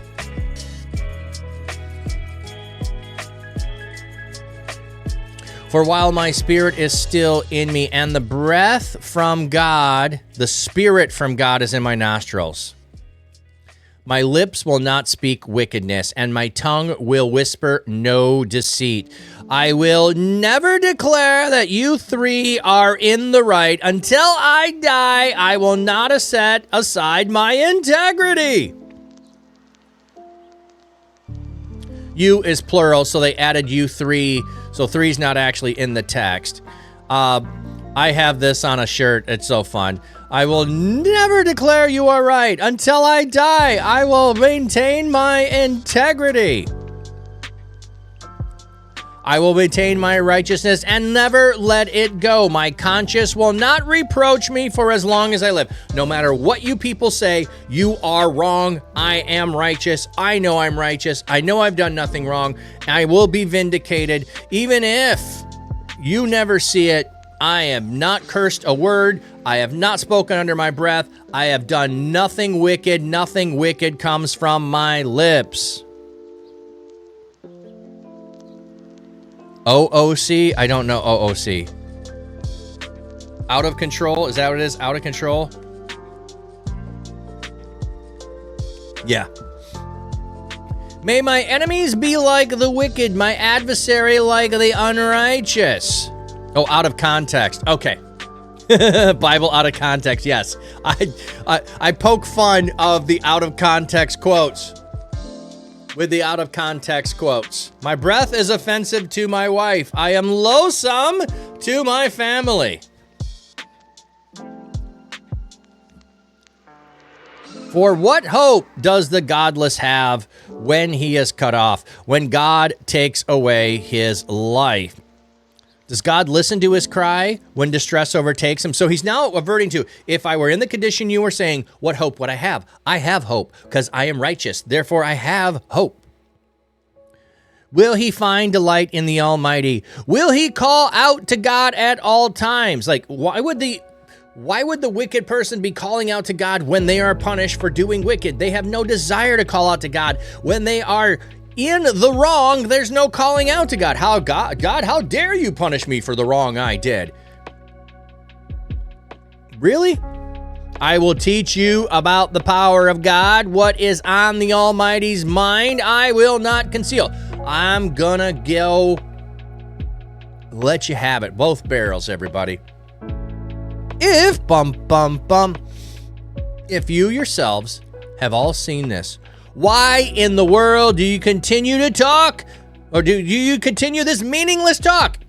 If all of you have seen everything I've said, and it's true, which it is, why you running your mouth? This is the portion of the wicked man allotted by God, the inheritance of the evildoer received from the Almighty. If, if his children increase, it is for the sword. His offspring never have enough food to eat. Those who survive him are buried by the plague, and their widows do not mourn for them. If, if he piles up silver like dust and stores up clothing like mounds of clay, what he stores up a righteous man will wear, and an innocent man will inherit his silver. The house he builds is as fragile as a moth's cocoon, like a hut that a watchman has made. Sounds like human nature to blame others, even God. Yeah, the woman that you gave me. But Job isn't blaming God.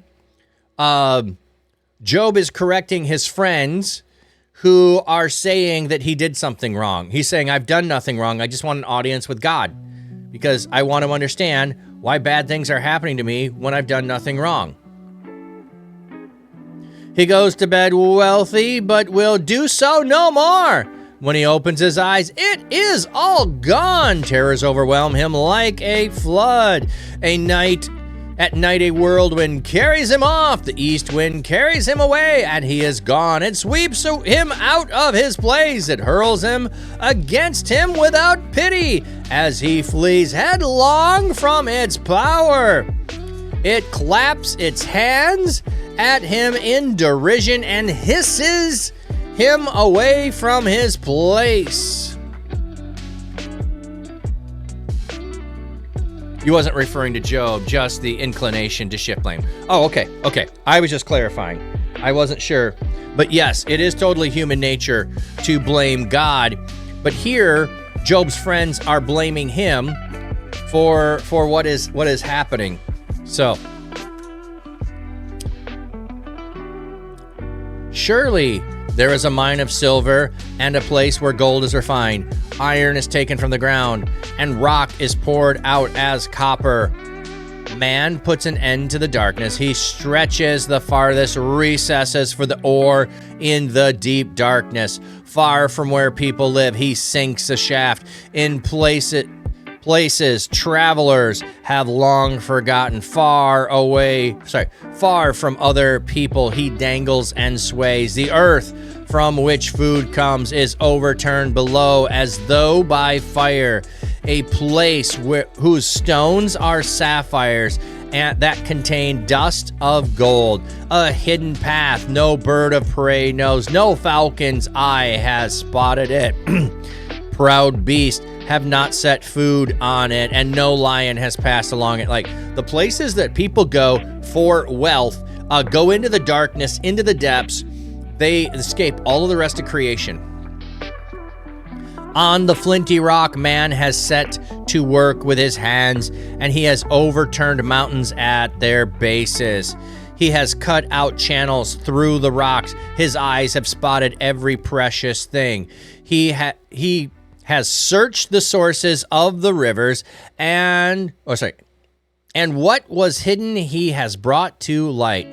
But wisdom, where can it be found? So we can search for riches and gold and rubies and stones of preciousness, hidden depths of the mountain. But can you find wisdom? Where is the place of understanding? Mankind does not know its place. It cannot be found in the land of the living. The deep say, "It is not with me." The sea says, "It is not with me." Fine gold cannot be given in exchange for it, nor can its price be weighed out in silver. Like, you can't just buy wisdom. Woo, that's deep. You can't just pay for wisdom. Like, have you ever known somebody that is incredibly book smart, but they've got no street smarts? That's the way I'll say it. They're incredibly book smart, but they've got no street smarts whatsoever. They do not know how to live in the real world. They do not know how to deal with things in life, but they can give you the answer to any question you have if it's in a book. Me. You don't have any street smarts? I would have thought you'd have some street smarts. It cannot be measured out for purchase with gold of Ophir, with precious onyx or sapphires. Neither can gold nor crystal be compared with it, nor can a vase of gold match its worth. Of coral and jasper no mention will be made. The price of wisdom is more than pearls. The topaz of Cush cannot be compared with it. It cannot be purchased with pure gold. But wisdom, where does it come from? Where is the place of understanding? I'm just realizing I need to check some setting.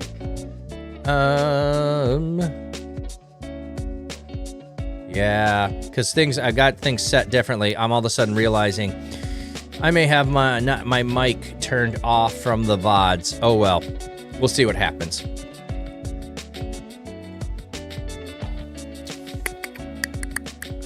Destruction and death say, with our ears we have heard the rumor about where it can be found. So, death and destruction have a rumor about wisdom. Death and destruction have heard a wisdom, or heard that wisdom might be found. They've heard a rumor about it. Like, you want to go trusting death and destructions? We heard a report, which means a report of its location, thus where it can be found. God understands the way to it, and he alone knows its place, for he looks to the end of the earth and observes everything under the heavens. When he made the force of the wind and measured the waters with a gauge, when he imposed a limit for the rain and put a path for the thunderstorm, then he looked at wisdom and assessed its value. He established it and examined it closely. And he said to mankind, the fear of the Lord, that is wisdom, and to turn away from evil is understanding. So Job is summarizing things. You want to know wisdom? I know wisdom. It is the fear of the Lord. I've already talked about, I've already demonstrated, I fully have a fear of God. I have God in his proper place. Turning away from evil is understanding. I have wisdom. I have understanding. I've turned away from evil. I don't even let anything cross my lips in a whisper. So, what you got now for me, friends? What you got now for me? Well, wait, he's not done. Then Job continued his speech. He's already gotten 2 chapters. He's going to a 3rd. Oh, that I could be as I was in the months now gone, in the days when God watched over me. Like, oh, that I could go back to the good old days. When he caused his lamp to shine upon my head, and by his light I walked through darkness, just as I was in my most productive time, when God's intimate friendship was experienced in my tent, when the Almighty was with me, and my children were around me, when my steps were bathed with butter, and the rock poured out for me streams of olive oil. Okay. The hapax legomena, but the meaning is clear, referring to a walk. Okay, so this is a one-time used word. That's what a hapax legomena means, a word that's used only one time. We're bathed. We're washed to bathe, infinitive construct. My steps with the genitive, washed of the steps of with butter. Oh, curds. I'm sorry. Curds doesn't sound to me like butter. Okay, curds would be cheese. Let's go look up that word. Let's go look up the word. So Job 29:6.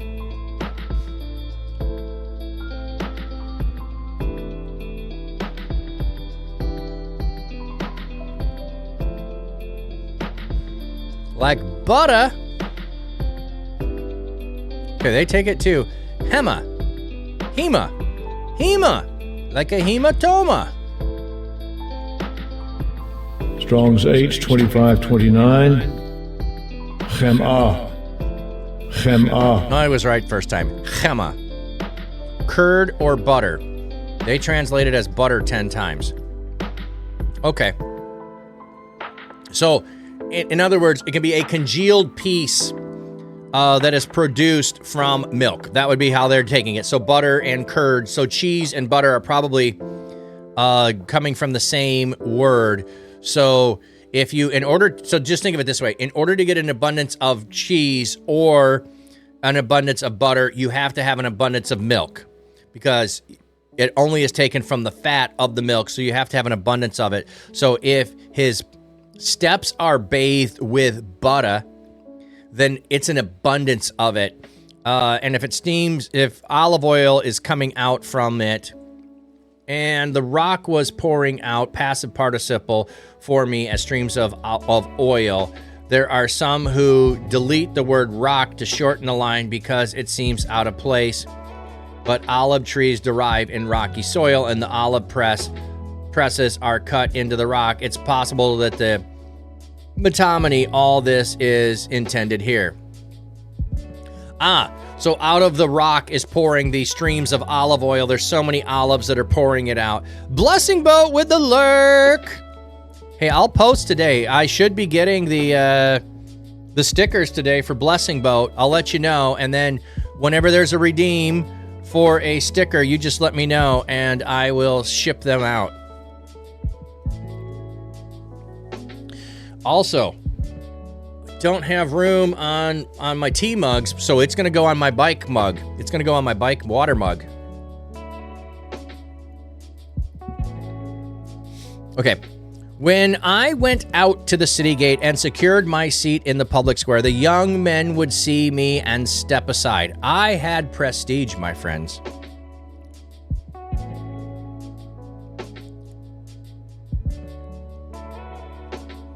Got your lights. What lights was that? I didn't know you were getting lights.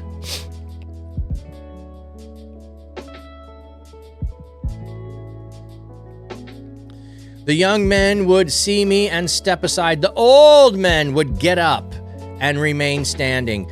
The chief men refrained from talking and covered their mouths with their hands. So people who had honor and respect for me shut their mouths because they knew of my wisdom and prestige and standing before God. You guys are numbskulls. You can't shut your mouth. You're giving me no respect. No respect, I tell you. No respect. No respect. Oh, you won them. Oh, super cool. You won something. That's awesome.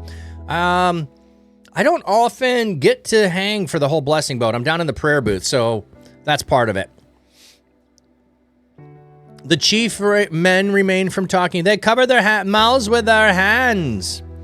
The voice of the nobles fell silent, and their tongues stuck to the roof of their mouths. As soon as the ear heard these things, it blessed me. Silence was a blessing to me. You guys ain't blessing me. You guys are harassing me. And when the eye saw them, it bore witness to me, for I rescued the poor who cried out for help. So he's refuting again the things that are accused of him. The poor, the widow, the orphan, and the foreigner. Those are the four people that are oppressed throughout the Old Testament. And he's going to go through, I don't know if he'll hit all of them, but he's got the poor, he's got the orphan. Let's keep seeing what he's got. The orphan who had no one to assist him, and bless the dying man, descendant on me. The blessing of the dying man descended on me, and I made the widow's heart rejoice. The poor, the widow, the orphan. And I put on righteousness, and it clothed me. My just dwelling was like a robe and a turban.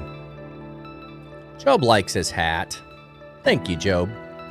I was eyes for the blind and feet for the lame. I was father to the needy, and I investigated the case of the person I did not know. I broke the fangs of the wicked, and I made him drop his prey from his teeth. Though I thought, I will die in my own home, my days are numerous as the grains of sand. Although I thought I was doing everything right, and I thought I was going to live a long life, it doesn't appear that way. 45 seconds, what's that for? Are ads coming in 45? I hope not. I want to get to the end of this chapter, and then we'll take a break. 15 seconds.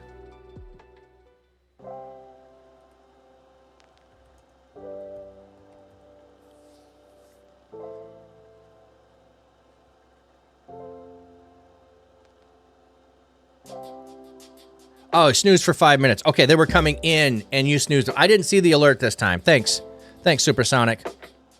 Appreciate that.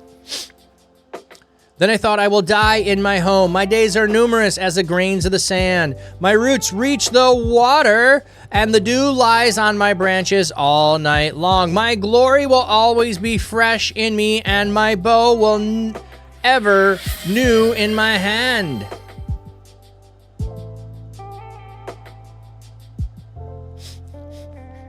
Help, help, I'm being repressed. Oh, no worries on the interruption. If we had ads, there was a reason to interrupt. And the blurps are fine.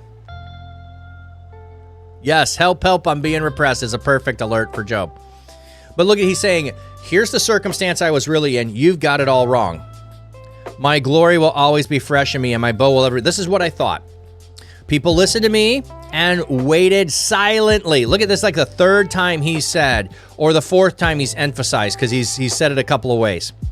They kept silent for my advice. After I had spoken, they did not respond. My words fell on them drop by drop. They waited for me as people wait for the rain, and they opened their mouths as for the springs of rain. So, like, wise people shut up when I'm talking, and they don't talk back. Perfect alert for Job. So much here. Yes. If if I smile at them, they hardly believe it, and they did not cause the light of my face to darken, unlike you, worthless friends. I chose the way for them and sat as their chief. I lived like a king among the troops. I was like one who comforts mourners. Oh, he's getting another chapter. But now they mock me. Those who are younger than I, whose father I disdained too much to put with my sheepdog. So those people who were scoundrels, whose dads were awful, who I wouldn't even let work for me, they're mocking me now. Okay. Moreover, the strength of their hands, what use was it to me? Yeah, like, they would have been worthless people ain't working for me. Those whose strength had perished, gaunt with want and hunger, they would roam the parched lands by night a desolate way. So those people who squandered and were not reliable, their kids poke fun of me. By the brush, they would gather herbs from the salt marshes, and the roots of the broom tree was their food. Like, they're scavengers. They couldn't work for a living, so they just scavenged. They were banished from the community. People shouted at them, and they would shout as they would shout at thieves, so that they had to live in the dry stream bed, in the holes of the ground and among the rocks. They brayed like animals among the bushes and were huddled together under the nettles. Sons of senseless and nameless people, they were driven out of the land with whips. So the worst scoundrels we had in society that we cast out, they don't even have respect for me. Like, I've fallen below their respect. Can we do a small word game before we raid out? It's more about logic than spelling. I don't think we have time because I have a meeting promptly at 9 and I am trying to finish this chapter. But we can try it sometime. And tomorrow will be a shorter stream because I've got a podcast at 10. Can you DM me that the link there? I'll check it out. They detest me and maintain their distance. They do not hesitate to spit in my face.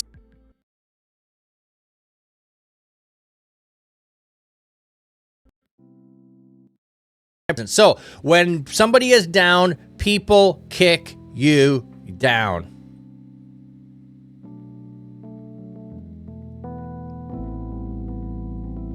No, I have a meeting at 10 today, not at 9. Sorry.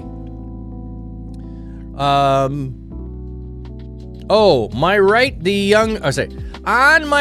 young rebel rise up to drive me from place to place and build a siege ramp against me.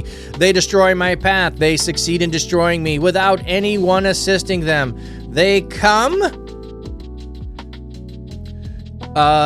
in as through a wide breach. Amid the crash, they come rolling. Terror, they turn loose on me. They drive away my horror like the wind, and as a cloud, my deliverance has passed away. And now my soul pours itself out within me. Days of suffering take hold of me. Night pierces my bones. My gnawing pains never cease.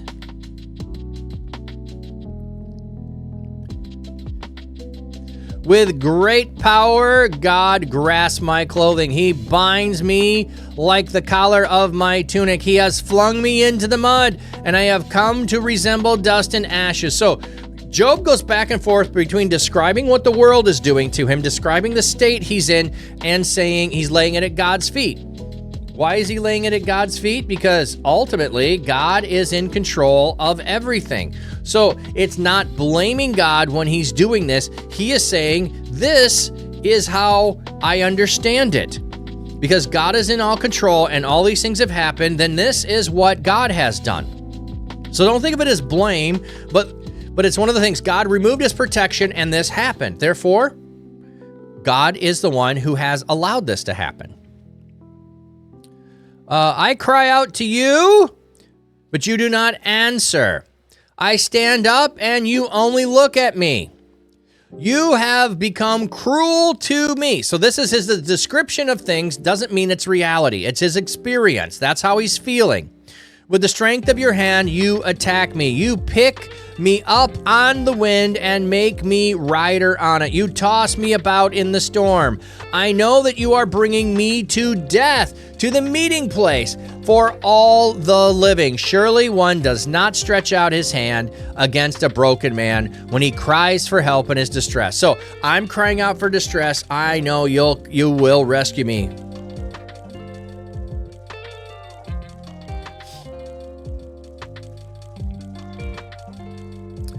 Have I not wept for the unfortunate? Was not my soul grieved for the poor? So he's going to say, I didn't just go through the motions. I was fully engaged in what I was doing for people. Was not my soul grieved for the poor? But when I hoped for good, trouble came. When I expected light, then darkness came. My heart is in turmoil unceasingly. The days of my affliction confront me. I go about blackened, but not by the sun. In the assembly, I stand up and cry for help.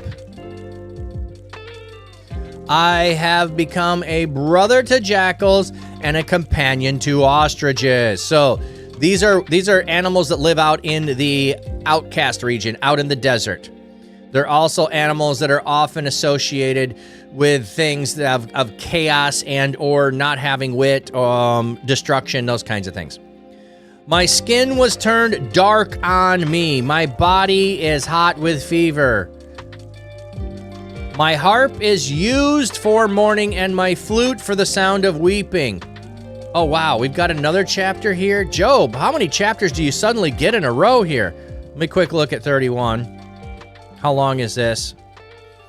I was trying to finish what Job was saying. I don't know if it'll work.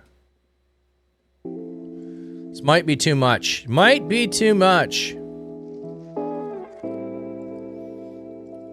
Yeah, I would just have to rush through that. Okay, let's not. Yeah, this is a long, long one.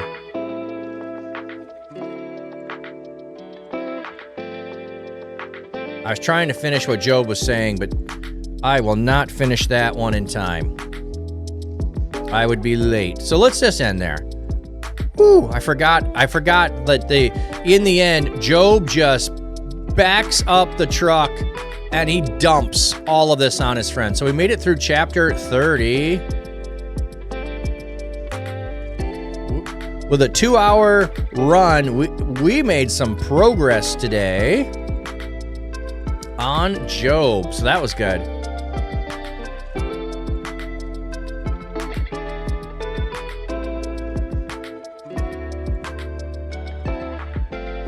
Okay, let's do this a minute.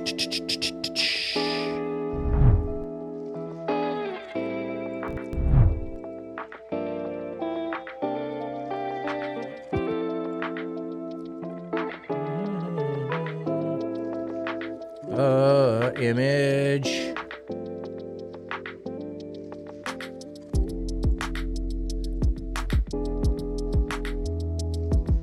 Oh, I do have it there.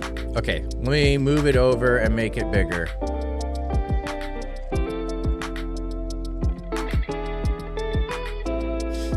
Oh, I put subathon here? Let me hide that. Okay, so... Oh, that's just the flyer. Subathon was the other. Okay, anyway.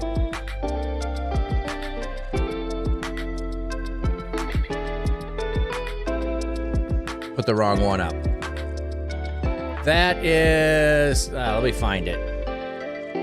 Anyway, I guess it's fine. So Jono tomorrow at 10 o'clock over on the Church Digital. That will be what podcast. So shortened stream tomorrow, probably 9:30, so that I can make it there. Hey, Caster Troy, thank you for the dono. Thank you for the dono. So that time will get added to my ride. So love it. What I did figure out, let me actually go show you a minute. It should, yeah, I don't have a click for it. Okay. Oh, I don't have it here. Ha ha ha. So I've got a little thing. So here it shows 1% to the goal. That won't end up like adding to the time. The timer will be up here. I'll have to start the timer. Tips and subs will show up in the jar here.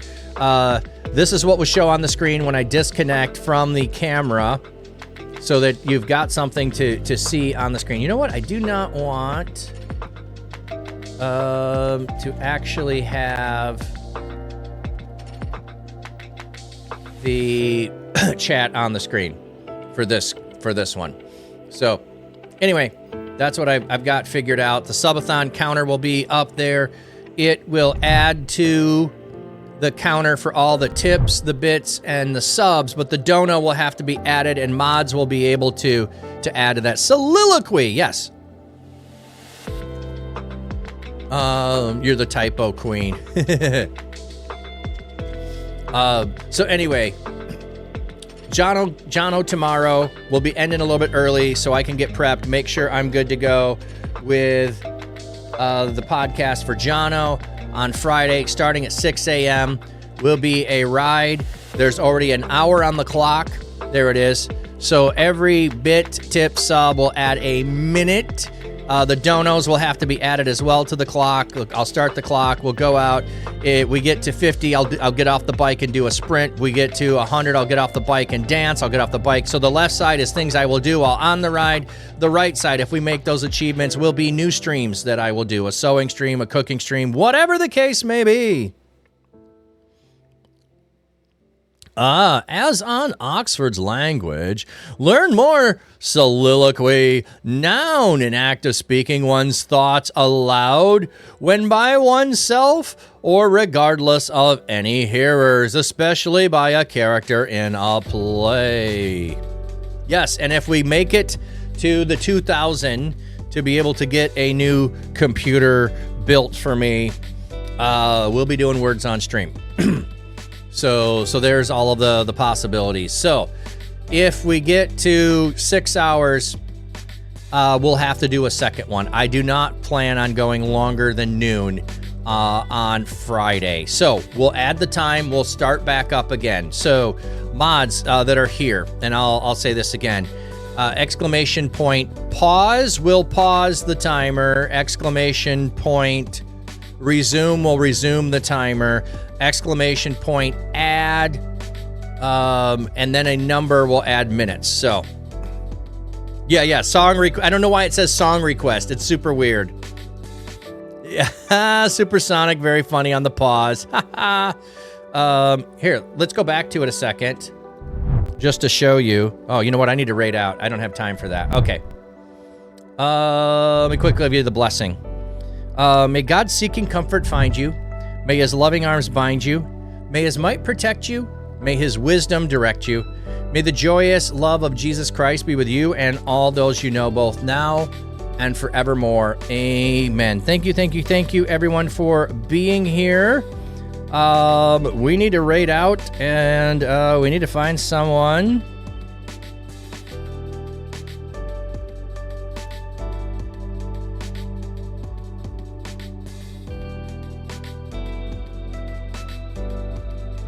Should have just picked whoever was first on the list and not scrolled. Well, let's go to Z Sarah U. Thank you, everyone. Love you. I need to go. Oh, Comfy Hobbit. I don't know if I'm following them.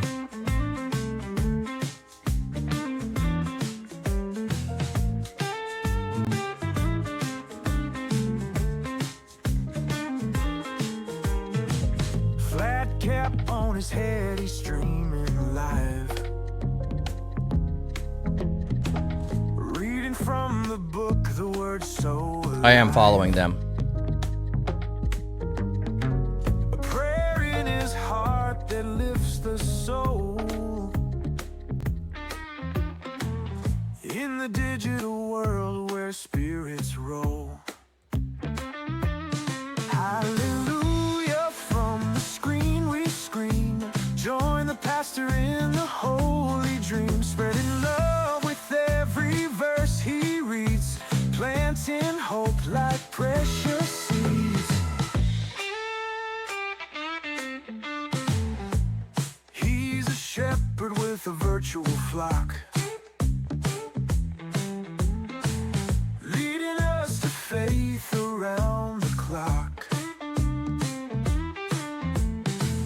Tapping amen as we raise our hands in this sacred digital land. Don't need a pew to find the light. Through a screen he shines.